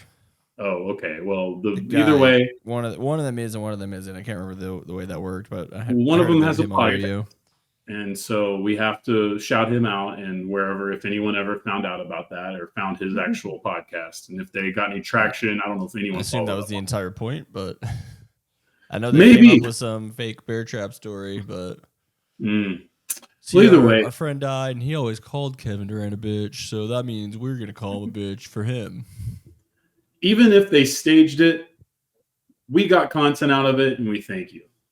So, of course, there is one other big storyline still unfolding. A classic dynasty still fighting to preserve the glory years. Oh, yes, of course, I'm talking about the Golden State Warriors. And, of course, who else would you talk about with the Golden State Warriors? Well, you would talk about Steph Curry. But if you're not talking about Steph Curry, you're talking about this guy. This ain't that. Clay and McDaniels going out of here, and then all of a sudden Gobert comes in, and Draymond's like, no. Yeah, it's chill out. And then Draymond, he headlocked Gobert there, so. So you want to talk about WWE? That's WWE right there. The broadcast coming out of nowhere for the sleeper hold. Yeah. Oh my God. The worst broadcast by a mile. The Warriors, literally, you'd act like they get shot in the head if they say one critical thing about the Warriors on a live broadcast. Like, it's literally the worst I've ever heard in any sport. Was that a Warriors broadcast? I thought it was an NBC. It's NBC Sports. It's their local affiliate is NBC Sports. So yeah, that's how Draymond Green's season started. Got Gobert in a straight sleeper hold, and they're like, and Draymond's like, calm down. Oh yeah, no, trust me, Draymond's. Just watch these clips and try to figure out what side Draymond's really on, because it's a difficult one.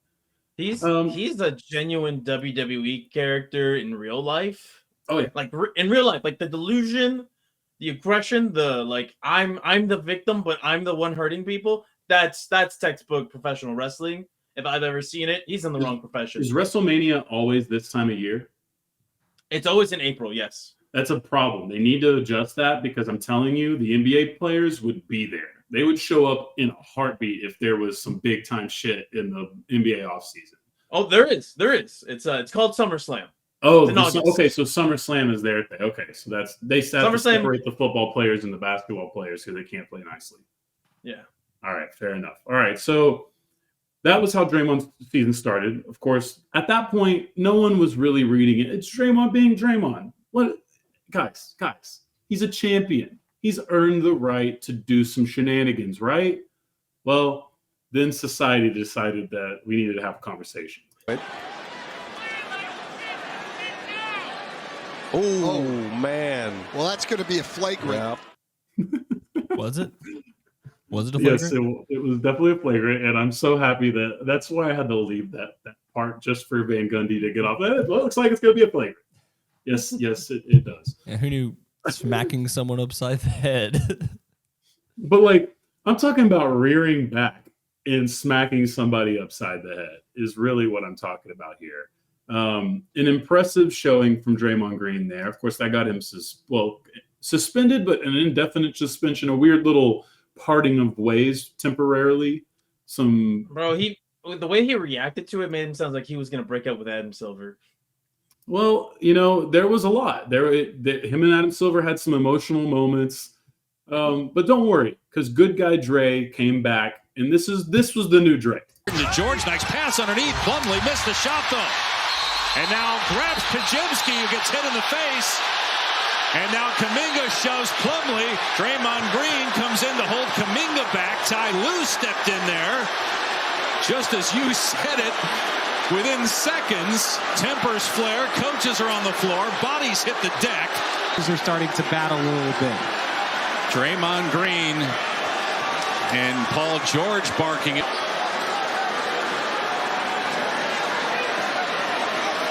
Got fouled, so I understand why Plumlee's upset. Second of all, I didn't see Pajemski get hit. I'm not sure what those hand signs are supposed to mean. So he went from breaking up a fight, being the good guy, to at some point looking at them and doing the gagging sign, like he's like, I'm gonna murder you. And then eventually, when he's just staring, he's just 4 rings, 4 rings, 4 rings, pussy, 4 rings. That's what he's saying. So there you go. Need Big Shot Rob to come talk to Draymond about how many rings you need to have before you start bragging. Well, look, I hear you, but don't forget that this is Draymond Green's world and we're just living in it. Because if you thought he was done, oh, brother, he was not done. The Warriors are in a thick playoff race that we're going to talk about in a moment. But he had enough time to deliver this gem for us in Orlando just about a week ago. A ball screen. Now you get a tech here. Draymond's going to get a tee after Wiggins got the foul. So we got a field goal, the free throw, and a technical free throw. Draymond's got to be careful here. He already down Kuminga. Well, You've got 1 tee early. Steve just took a timeout, and you want to get away from Ray Acosta so this doesn't grow. You got multiple guys from the Warriors bench just coming over. He's letting them hear it.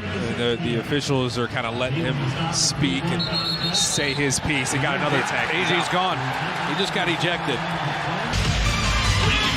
We are back, and we have quite a story developing. Draymond Green has been ejected. So we're even at 6, but a lot has already happened with 8:24 remaining in the first. So didn't need a big lip reading skills to know what he called that, Rev. No. The initials, for anyone who couldn't see it, they would start with P, A, and N. He called him a P-A-N. Yeah. Although with that ref's haircut, he's sorry. Yeah, no, that was that. So that happened. Of course, it didn't actually affect things. The Warriors did win that game. Oh, surprise. Curry had a masterclass performance. Draymond got to take the night off, and then we got this meme.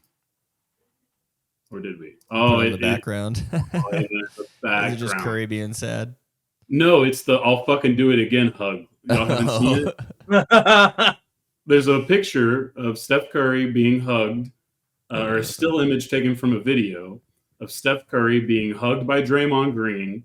And if you've ever seen the "I'll fucking do it again" Goofy meme, it's Draymond looking dead at the camera after what we just showed you, being ejected 6 minutes into a basketball game. Not even, or yeah, that's math. And fucking getting, just looking at the camera like, worked like a charm, worked like a T. Perfect fucking showing. Once again, Draymond Green has won this round. So we're waiting. We're going through technical difficulties.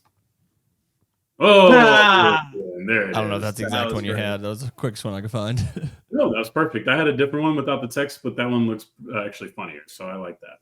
But hey, this was going to tease us into standings talk, but unfortunately we have one more thing to go. But the Warriors are not doing so badly, and if you love 80s movies and nostalgia, you'll notice Steph Curry reacting to the Houston Rockets taunting them with said Warriors come out and play. Warriors, come out and play. Yes. Ooh.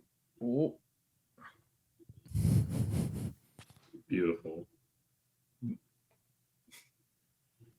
Awful video, no sound, but Steph Curry took the 3 bottles on his fingers and clapped them around in the waning minutes of a game that they had decided that it essentially eliminated Houston. It wasn't official until Dallas, but it's basically eliminated Houston in that game.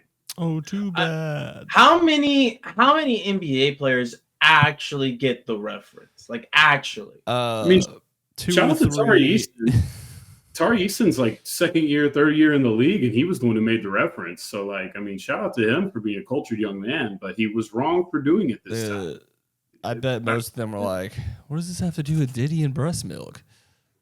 Essentially, most of them were just as confused as most. But, gentlemen, before we do a quick standings check and move on with the past the hoops today, last night, I'd already cut this up. I'd already written down how this was going to go. Of course, last night played a different game on us and gave us one last notable highlight, at least for the regular season. Stop moving. That's a steal for Drummond. Andre Drummond knocked it free, and Torrey Craig! No, you got to be kidding me. Oh, my Shaq to the fool. Oh, my goodness. Oh, my goodness.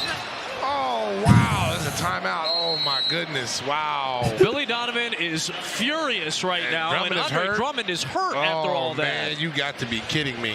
Well, I think Torrey Craig was throwing up to himself, and I think Drummond thought he was throwing it to him. Oh, man, that's oof. Wow. And now the concern is with... Didn't get the got his reaction, unfortunately. That is one of the That was a beautiful funniest disaster things we've ever seen. Yeah, I mean, I really was like, I was like, there's nothing that's going to happen that's probably going to demand me to like have to add anything. There's like, we see so much so often, like you can force things, but then that happened, and I instantly was sitting on the couch and I just looked at my girlfriend. I was like, I got to go write that. I have to do that in the morning. I got to cut that was too good, man. Sorry, I'll be right back. Is Drummond actually hurt after that? He did, yeah. He did get a little ankle injury because of that. That's unfortunate. It's also important to know that Torrey Craig had not played most of this season, so there's a little chemistry issue there. But otherwise, and I side with Andre Drummond. I cut the clip, but you could kind of hear it. Drummond got the steal. They were double teaming a guy. The ball was poked loose by Drummond, and they took it across court. Of course, and you guys saw the self oop, which is fine for Torrey Craig, but you're down in the game. It was a weird situation for a self-oop. It was a weird situation for an oop. Really, that was the unwritten rules of basketball say that you're supposed to just lay that in humbly and just take the points because you're losing. But try to do some. This is what Chicago ownership deserves. It is. I mean, this is why we call them the Dallas Cowboys of the National Basketball Association now. Jerry Reisdorf, Jerry Jones, they're the same human. In fact, we're about to talk about the play-in scenario. The 9-10 game in the East is about to be called the Jerry Reisdorf Invitational because really it's his goal in life is just give me that extra game check, win enough games to be kind of watchable. That's all we're asking. Hey, we already won titles in the 90s. We don't ever have to win them again. That's how it works. So that's kind of where that franchise is, unfortunately. Not to interrupt, the Mavs have just beaten the Miami Heat, continue on their win streak to 5 games. And it's a good segue to get into the standings check-in. We're not going to go too hefty here. I just have a few notes. But I will say, if I get some time, I think I'll try to compile all those videos and then including some of the ones in the playoffs that we'll inevitably get and make like an Enya mix to it. And do like an end-of-year thing that we can post on the channel. So I wrote that down for later. Playoff scenarios. Looking at the East real quick, we're just going to bust open the standings over here. So the Bucks are slipping a little bit. Giannis is hurt. They did win a game against Boston on national television last night, but that really sort of also was undercut by the fact that their best player got hurt again. The Knicks are creeping up on the 2. That is very interesting. The Magic, the Cavaliers, and the Pacers are all fighting for the same basic matchup seeding area in the middle of the Eastern Conference. Philadelphia has like a little outsider's chance to jump right ahead. My biggest question before this was hours ago today, Heat, when will they switch to engage mode? Clearly, as you just mentioned, tonight was not the night as they got killed by the Mavericks for no good reason. In my opinion, especially for how much hungrier they should have been than the Mavericks tonight. The Hawks versus the Bulls is pretty much, like I said, the Jerry Reinsdorf Invitational. We're not worried about it. So if you're looking at the Eastern Conference, Boston's got number 1 locked up. The Bucks might lose number 2, but even their dumbasses might keep the second seed. And then we're pretty much just everyone else has a little jostling going on, with Philly being the only one who could probably make the most meteoric rise. On the West, it's a whole lot else going on. Just tonight, you have a game that might basically decide the first place in the conference, in the Western Conference. You have you have Minnesota versus Denver. That's going to tip off pretty soon, actually. And then you have Oklahoma City, who, sorry, Patrick, beat the brakes off the Spurs. That game's not official yet, but they Spurs did the classic social media thing at the half where the score's in there, but you really got to look for it. Yeah. So it wasn't a pretty one. So Oklahoma City handled business. I mean, Spurs are doing what they need to do. So, well, yeah. At this point, I think they're locked into the same odds as the other 4 teams that are that bad. But yes, they can't progress higher. So they need to stay 4. They need to stay the 4 worst teams. That's the goal.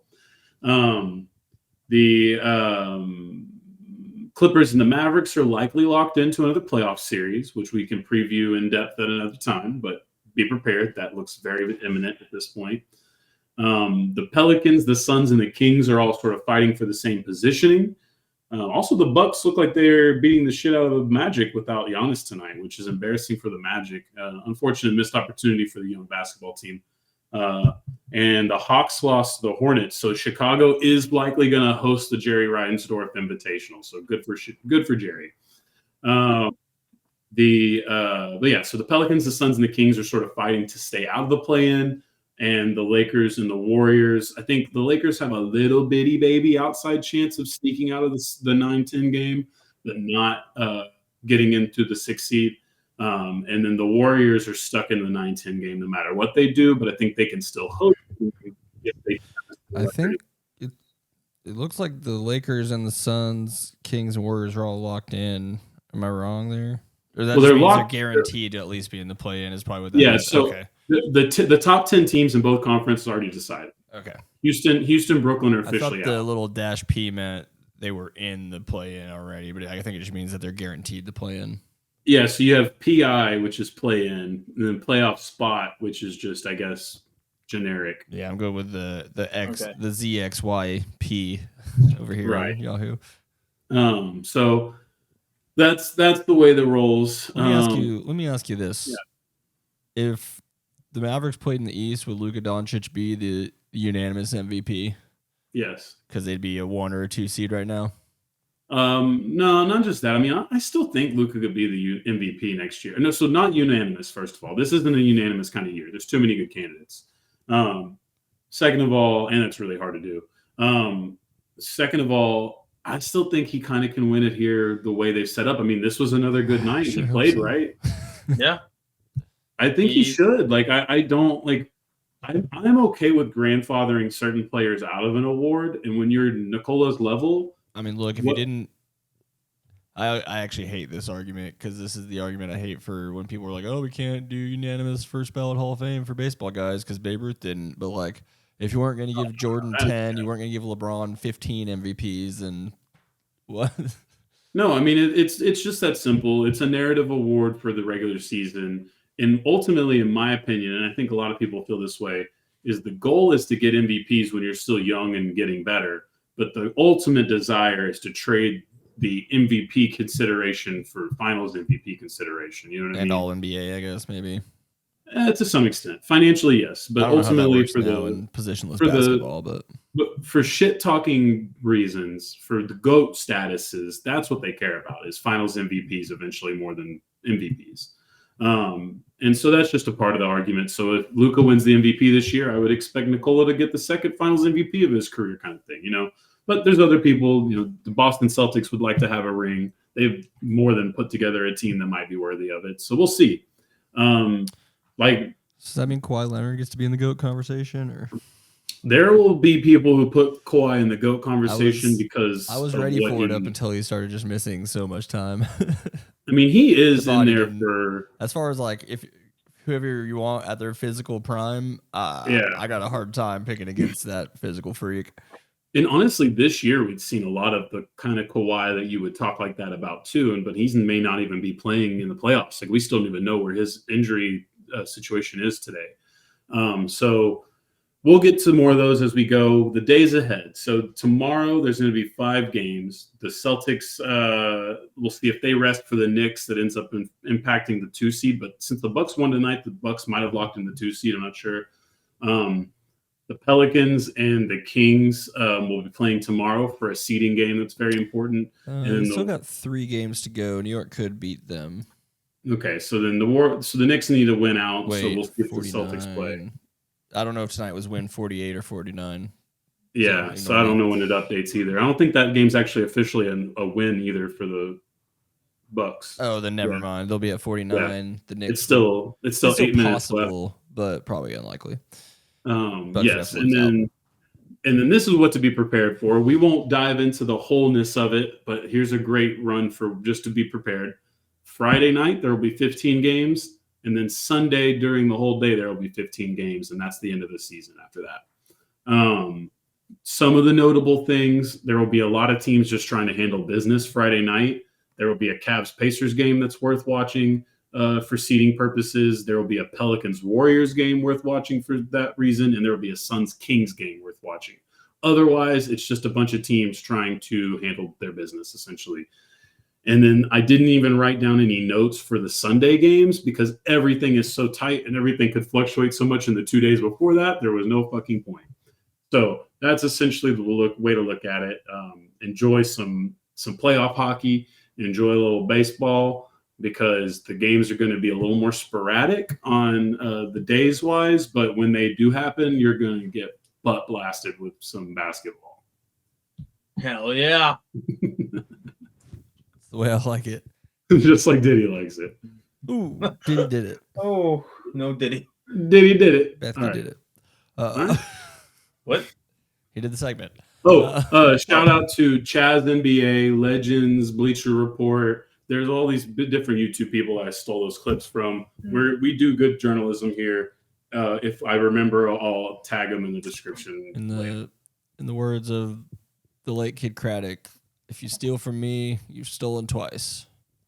This is Pass the Rock. And welcome back, y'all. It's time now for everybody's favorite off-season segment.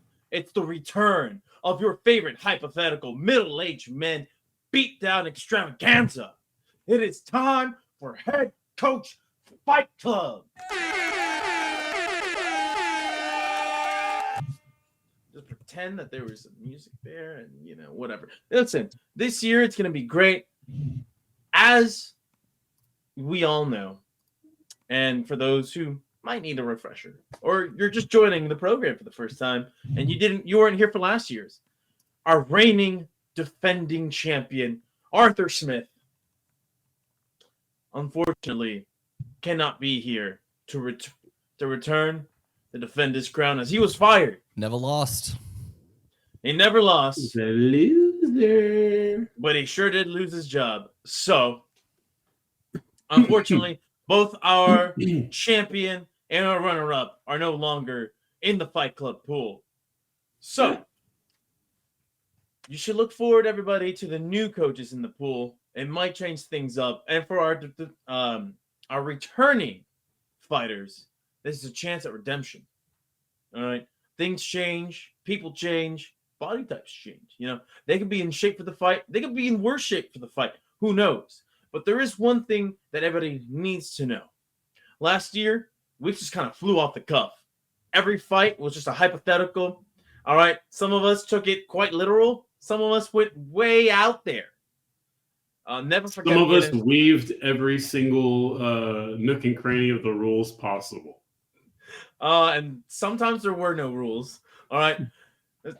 Let's never forget the NFC West version and Patrick trying to make sense of Pete Carroll winning that division. Don't worry. Tell what's going to happen again, but well, he can't win that division again, for he is not in the division. I guess I forgot about that. Is Carroll not coaching the Seahawks this year? Who's coaching the Seahawks this year?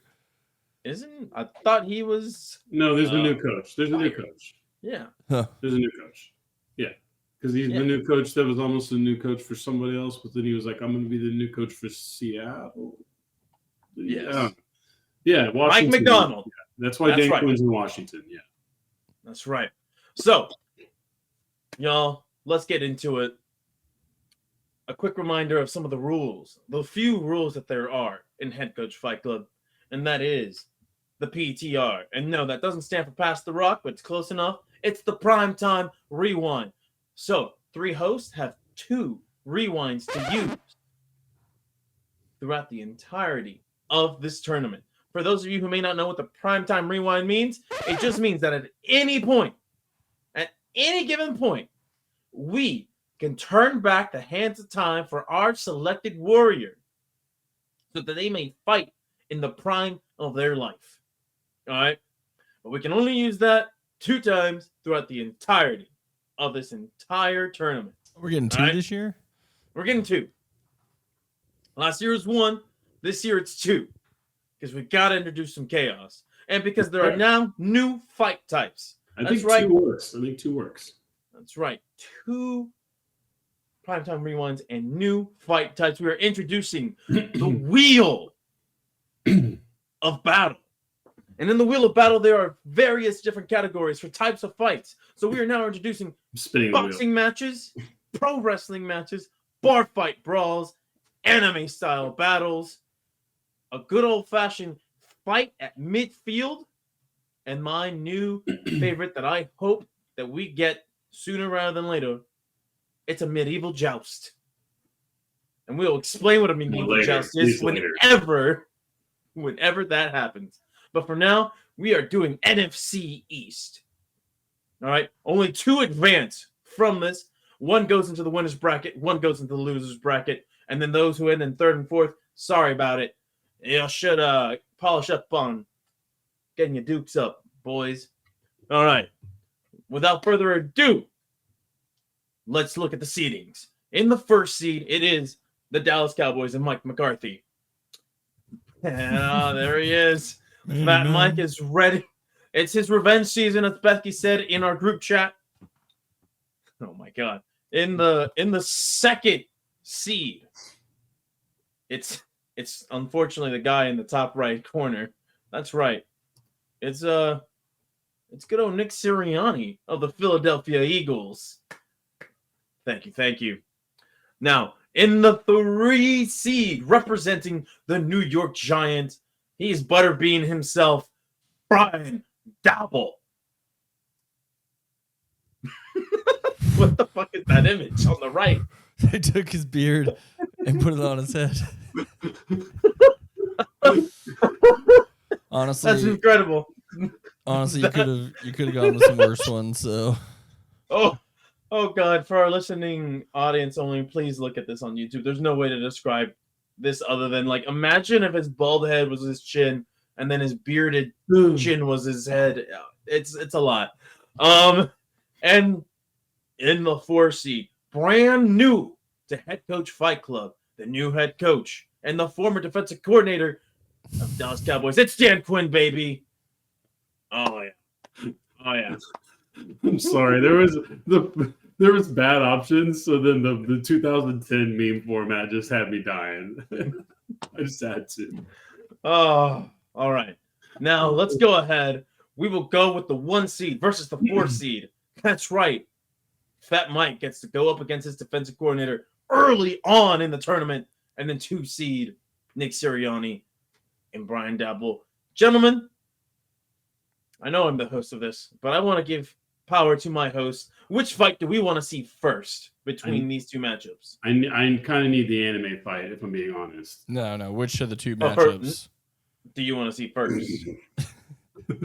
No, see, we got the wheel to decide what type of fight. He's asking us which 2 we'd like to see fight first. Yeah, the problem is I'm aware. I'm just still stating demands. So look, I don't care.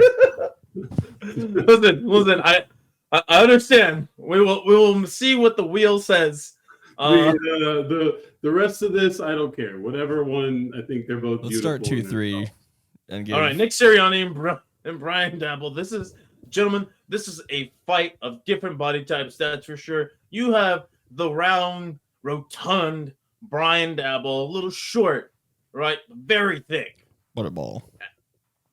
And then you have the definition of just lanky, kind of long, skinny dude, skinny Italian from South Jersey, Nick Sirianni.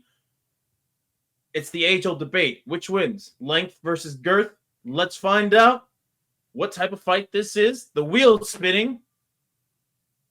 And the spin tells me that this is a good old-fashioned pro wrestling bout. Oh, thank God. Oh, I can work with that. Thank God. I've been paying attention to this for a while. So that's fine. Easily can do that. Cool. So, gentlemen, I will lead things off with how I think this fight goes. All right? Both combatants make their entrances to the ring. The ring announcer announces the combatants. This is a fight scheduled for 1 fall, right?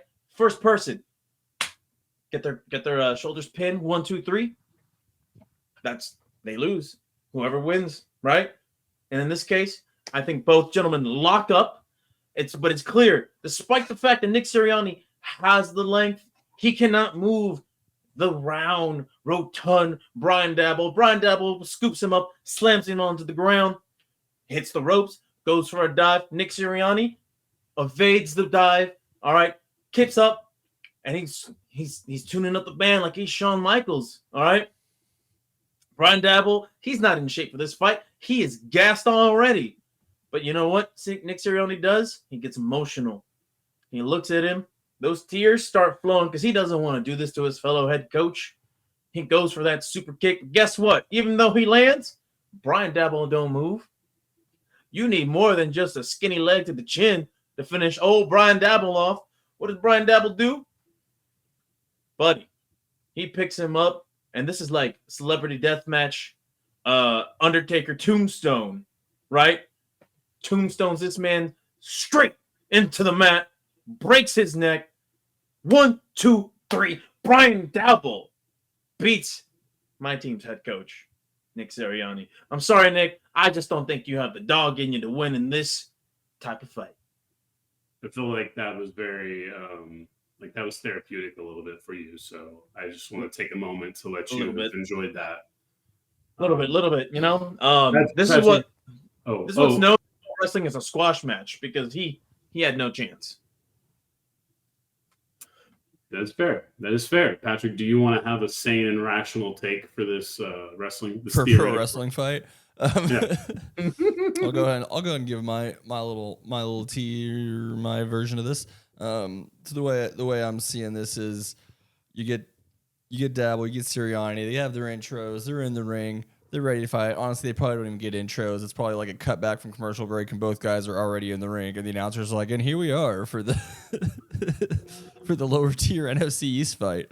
They trade a couple chops. Dabble's pretty good at stomping the mat, making that loud noise. But Sirianni, he's working the ropes. He's jumping off the top a few times, but Dabble's always knees up, ready for him.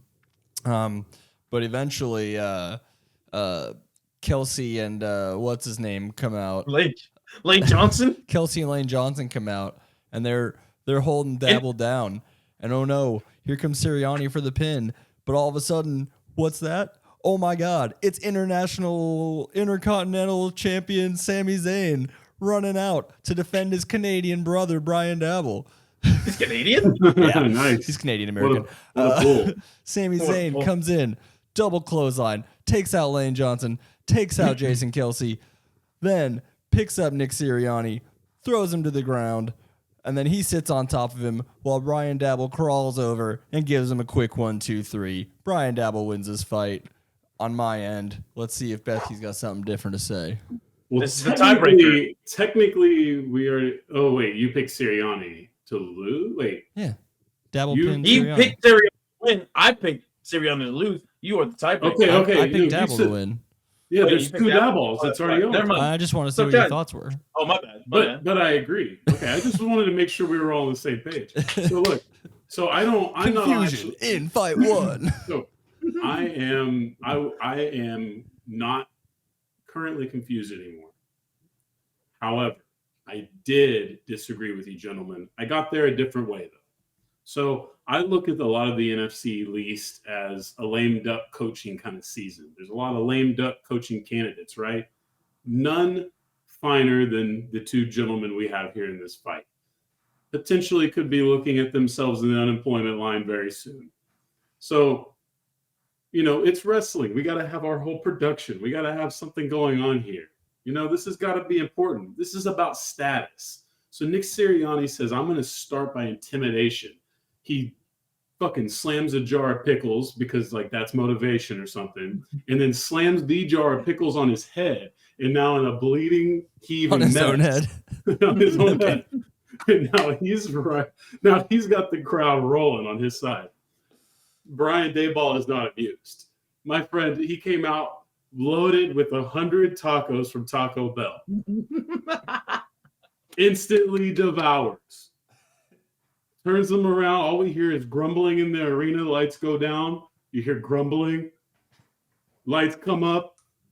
He's turned around. He's got just fucking gas missiles coming at him.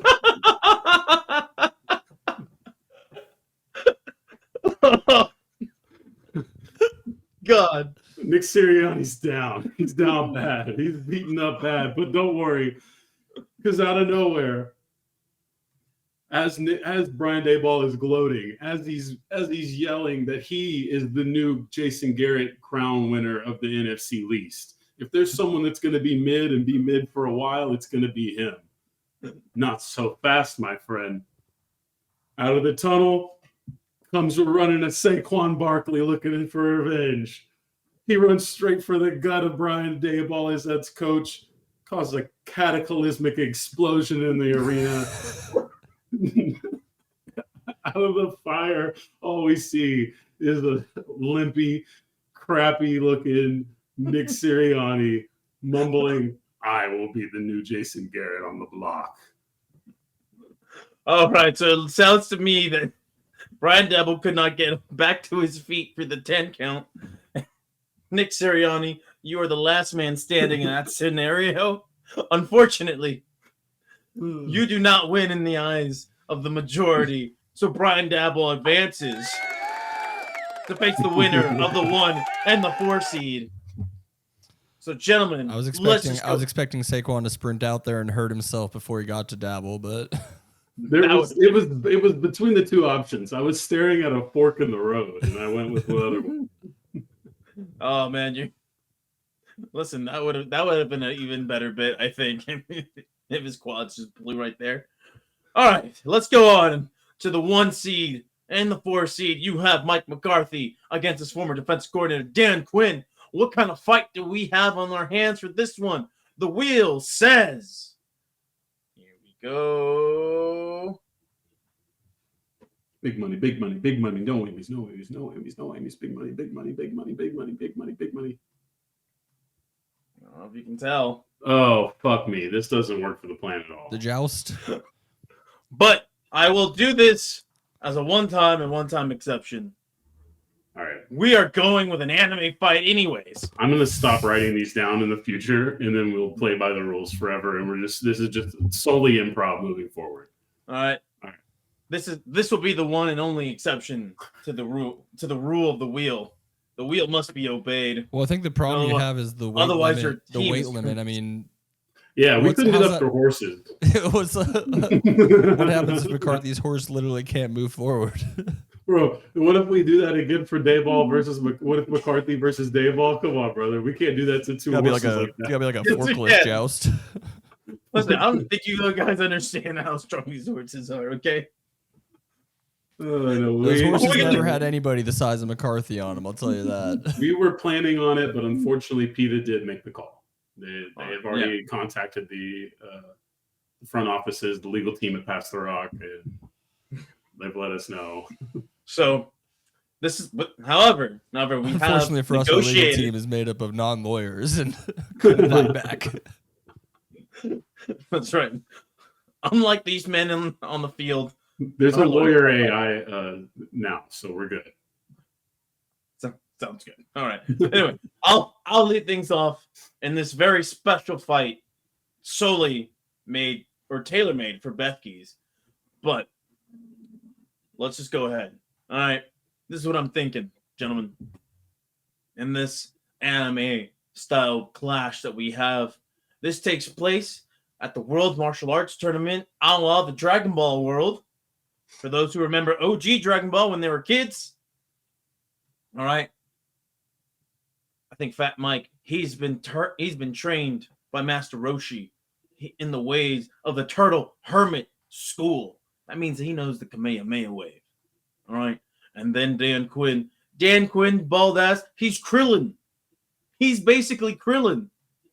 And he too was trained in the same school. But guess what? One guy's just superior than the other. Here's how the fight starts. Both guys, absolutely lightning speed. Nobody can keep up with the strikes that they are dishing back and forth. And you would think Fat Mike does not have the stamina for it, but he's been trained by Master Roshi himself. He's able to keep up with Dan Quinn's strikes. Dan Quinn, though, sneaky, uses that bald head of his to blind Fat Mike and get some cheap shots in. And he goes to load up for a Kamehameha wave. But as he goes for it, so does Fat Mike. He may be blind, but he senses the energy in the arena, and he knows where that blast is coming from. And now you have a classic Dragon Ball beam battle.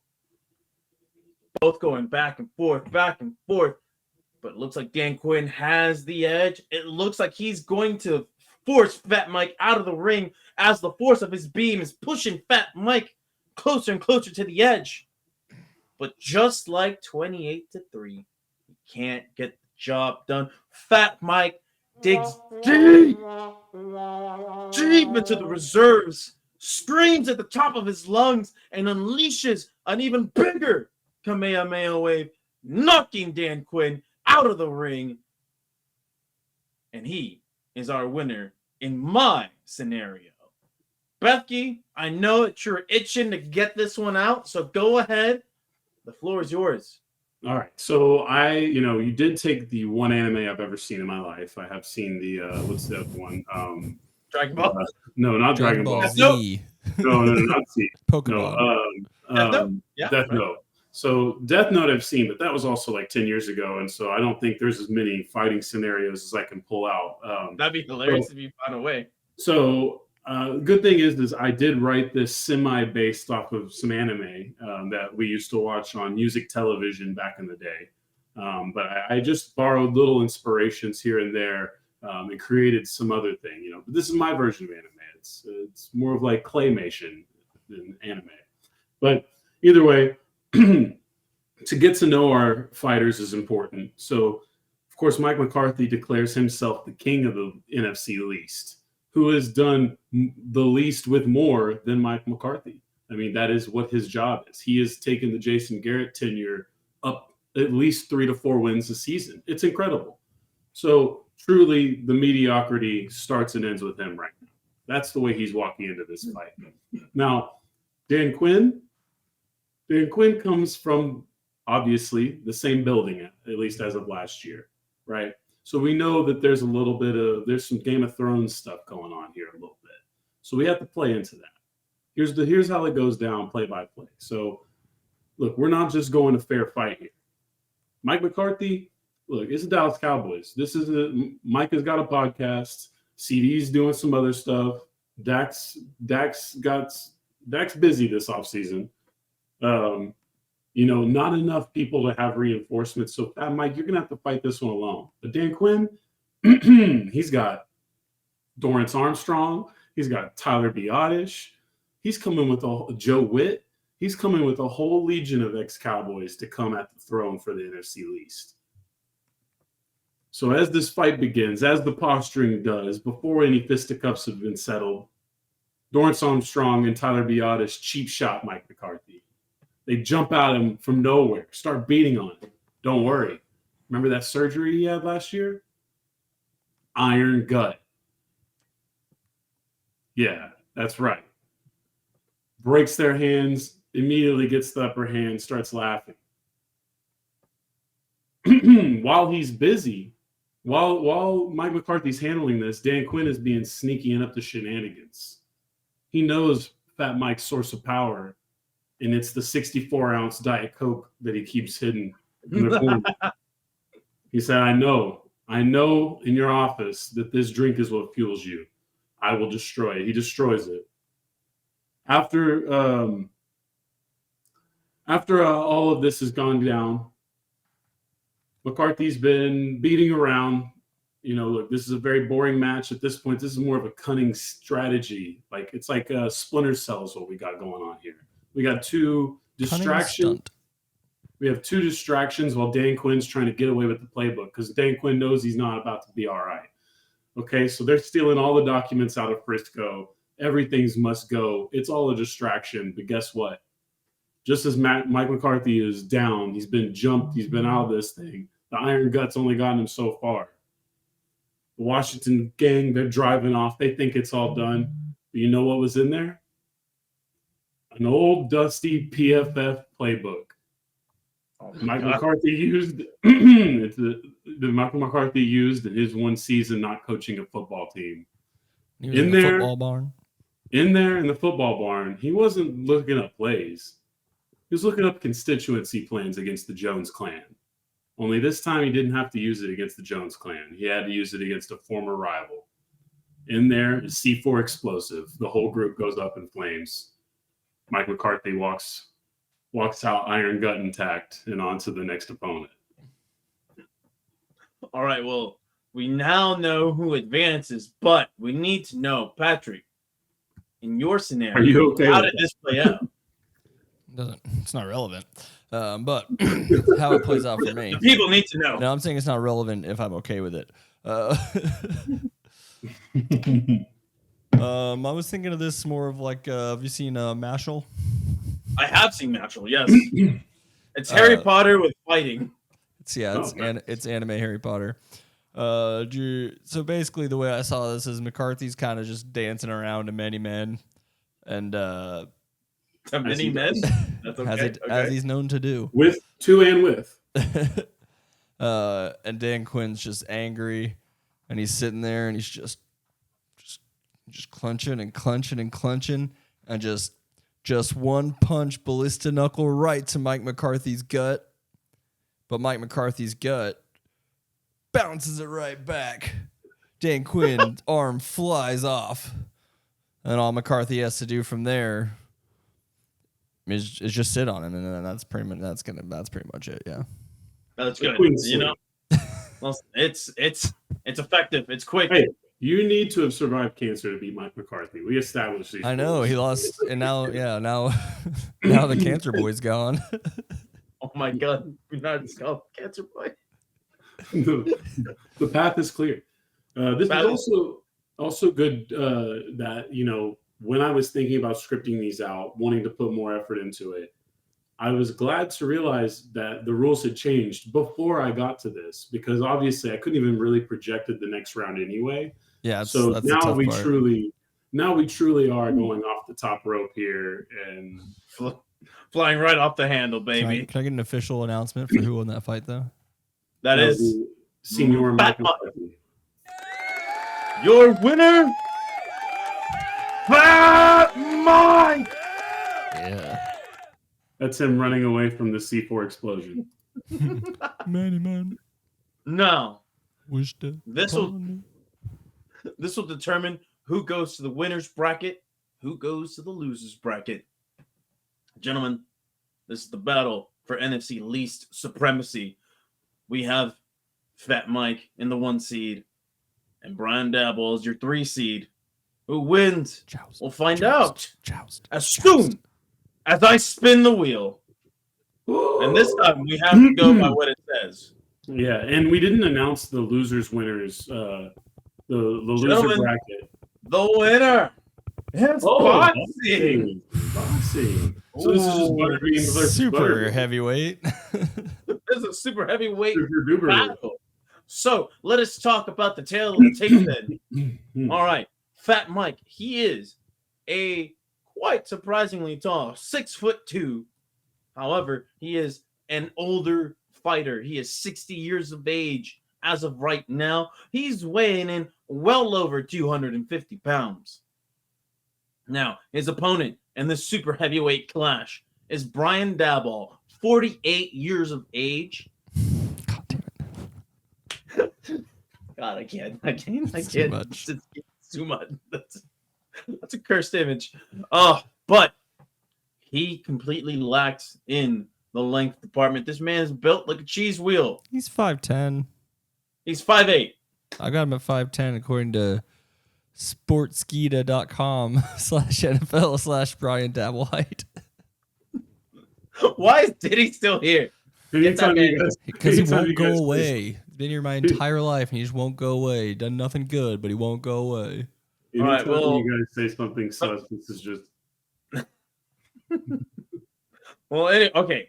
Sportskeeda has him at 5'10". Fine, we will call him 5'10". He is still significantly shorter. I don't care what Sportskeeda has to say. Now, gentlemen, this is going to be like real quick. When I search Brian Dabble dimensions, the people also ask, "Is Brian Dabble good?" Depends what you think by good. No, all right. Slightly below average, which is kind of solid comparatively speaking. Right now, gentlemen, in boxing, stamina is very important, and I've seen Fat Mike at the podium absolutely out of breath after 3 sentences. But that doesn't mean that Brian Dabble is excused from that. These men are not the pillars of what it means to go the distance. This is going to be a quick fight. It's nothing but haymakers. So at the start, after they touch gloves, the bell's rung. Michael Buffer has done the announcements. Yes, we got Michael Buffer money to make the announcements in this fight. Are you ready to? Can't say it. Head coach Fight Club. I don't want to pay him any money. Right? Are you ready to head coach Fight Club? Listen. Are you ready to NASCAR? Oh my God. Falling off the wheels. Anyway, so Fat Mike, he goes for a couple of, couple of jabs, couple of uppercuts, and then he's going for the midsection, right? He's trying to work the body. Unfortunately, that's a mistake against a big, rotund man like Dabble himself, because just like Fat Mike, that gut is made of iron, all right? It is taking blows. It is taking all the hits that Fat Mike has. Fat Mike is running through the gas, but Dabble, he doesn't have much in the tank himself. He's going for a haymaker, but Fat Mike has, Dabble doesn't, and it's length, baby. Go ahead and put on the image if you want. It's length. He's able to keep a distance away from Dabble. All right, keeps the distance away from Dabble. He goes to the ring.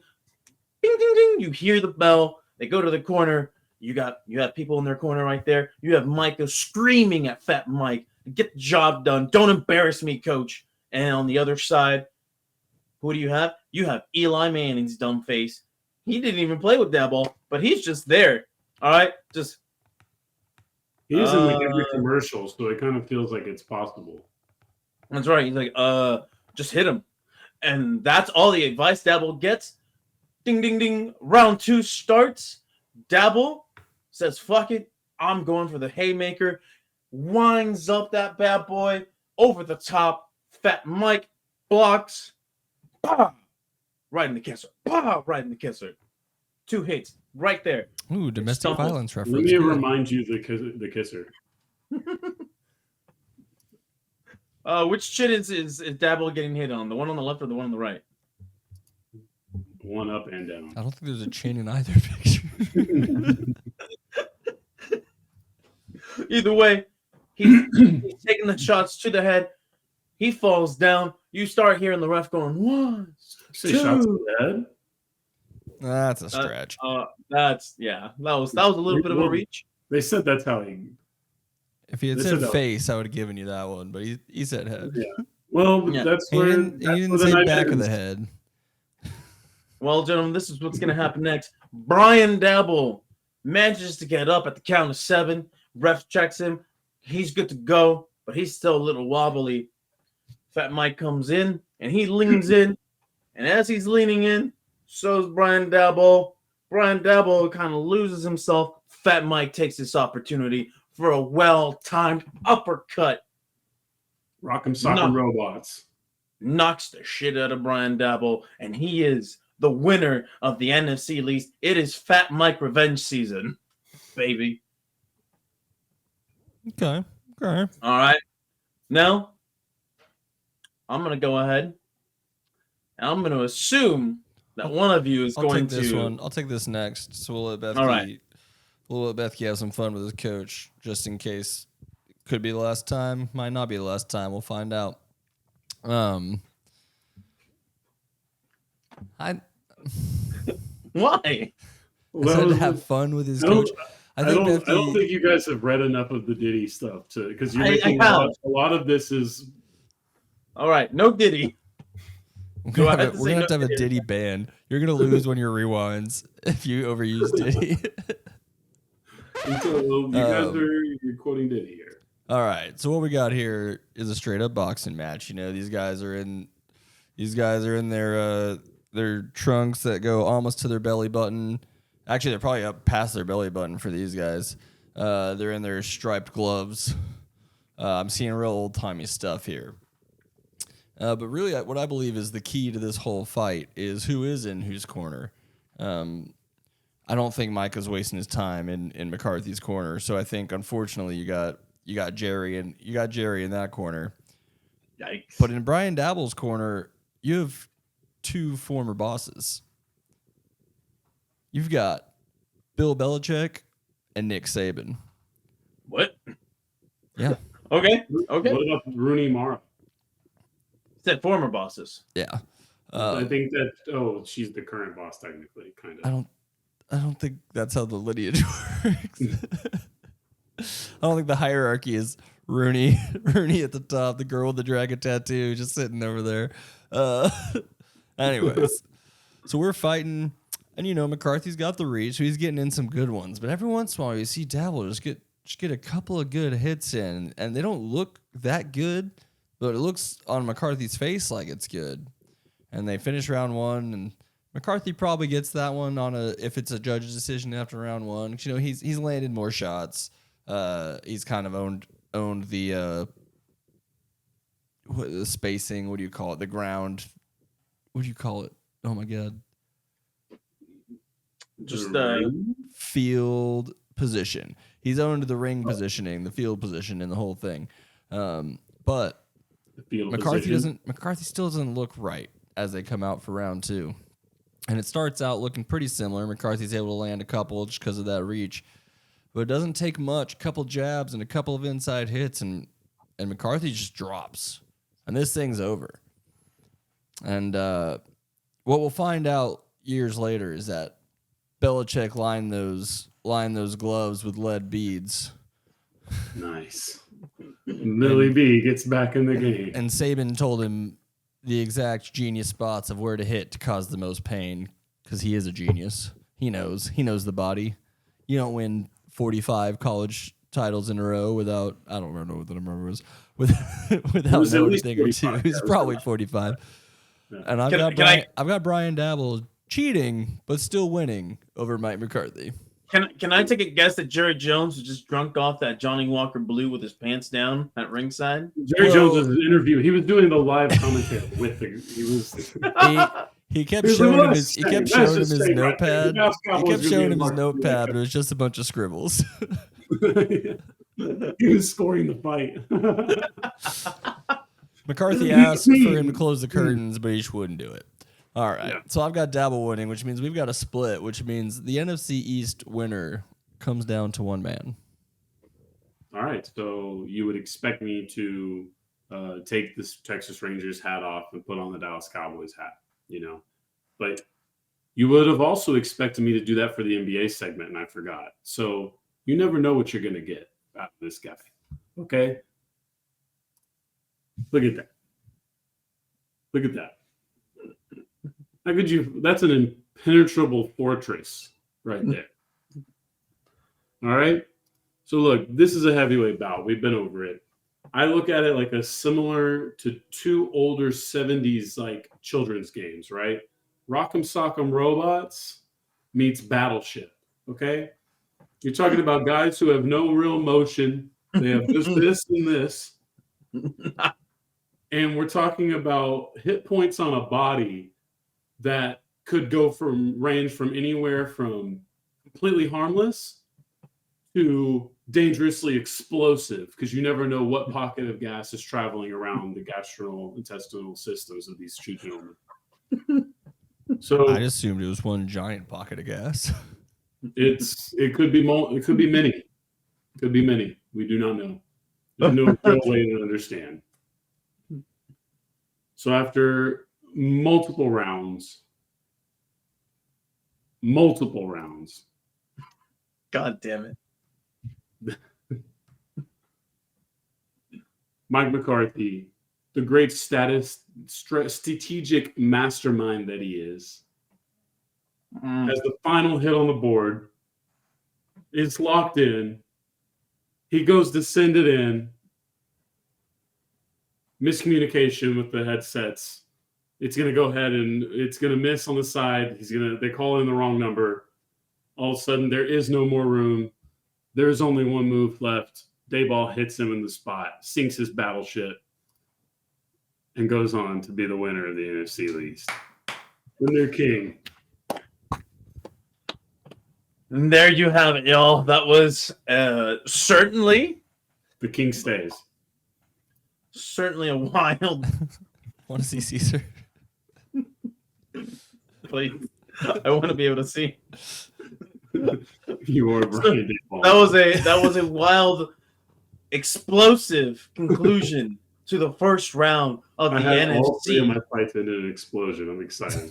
The NFC East ends with Brian Dabble advancing to the winner's bracket of Head Coach Fight Club. Mike McCarthy still has an opportunity to redeem himself in the loser's bracket. So, gentlemen, I'm sure you're waiting with anticipation. What division are we going to next week? Last year, we just went direction. East, west, north, south.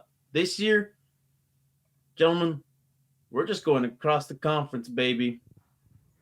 We're going AFC, and we're going AFC North. Ooh. Fun. Whoa. My guy. Next week. AFC North, baby. What type of fights will they be in? Who knows? The wheel will decide. The wheel will decide, and we will never break the wheel's trust again. That said, we will also talk about, I believe next week is like the draft. Oh, the draft? No, not next week's not draft. No, we'll talk about the draft in 2 weeks. So next week, football segment, just fights. Just fights, baby. Yeah, I agree. That's all And we have to give some teas and some prep. So you just get ready and you keep doing you. You're doing perfect. Perfect. All right, gentlemen, that's all I got for the football segment. I'm going to go ahead and plug Wrestling Royale one more time, because if you like these hypothetical combats, well, there's a lot more of that in the wacky world of professional wrestling. We're going to talk Watch the about wrestling. Hey, and then next week we have this guy. All right, get a preview. Next week's Omar Epps. Next week's Head Coaching Fight Club. Omar Epps, the Pittsburgh Steelers. Dr. Foreman, the Pittsburgh Steelers head coach. Will be taking off. Potentially, he won't ever go down as the winningest coach, but I might say maybe the most successful head coach I've ever seen. Never had a losing season. That's something. With some pretty terrible teams the last couple of years. And you know what? He went pretty far in last year's Head Coach Fight Club bracket as well. So we'll see how he does next week, gentlemen. Hey, we are out, but Sunday, we can't. April 21st, Pastor Rock's first live stream will be me paying off my March Madness bracket loss with the Geico 500 from Talladega. You can watch me watch guys turn left for 500 miles. Well, how is that a Diddy situation? You're going to watch a bunch of guys for a bunch of hours? You're going He said watch guys turn left.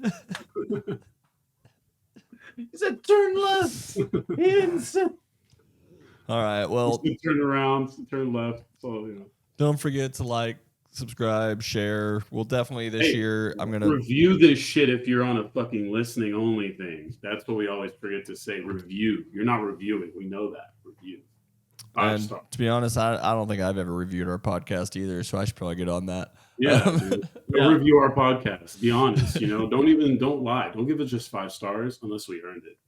Or give us your honest opinions after you give us 5 stars. Yeah, 5 stars. This is the worst thing I've ever heard in my life. It needs more Diddy. God, no. That's the world needs the world. Yes, that is a very funny combination. I wish you could layer them, but oh god, it takes the NASCAR part away, but it's still beautiful. All right. Anyway, next week, right? Okay.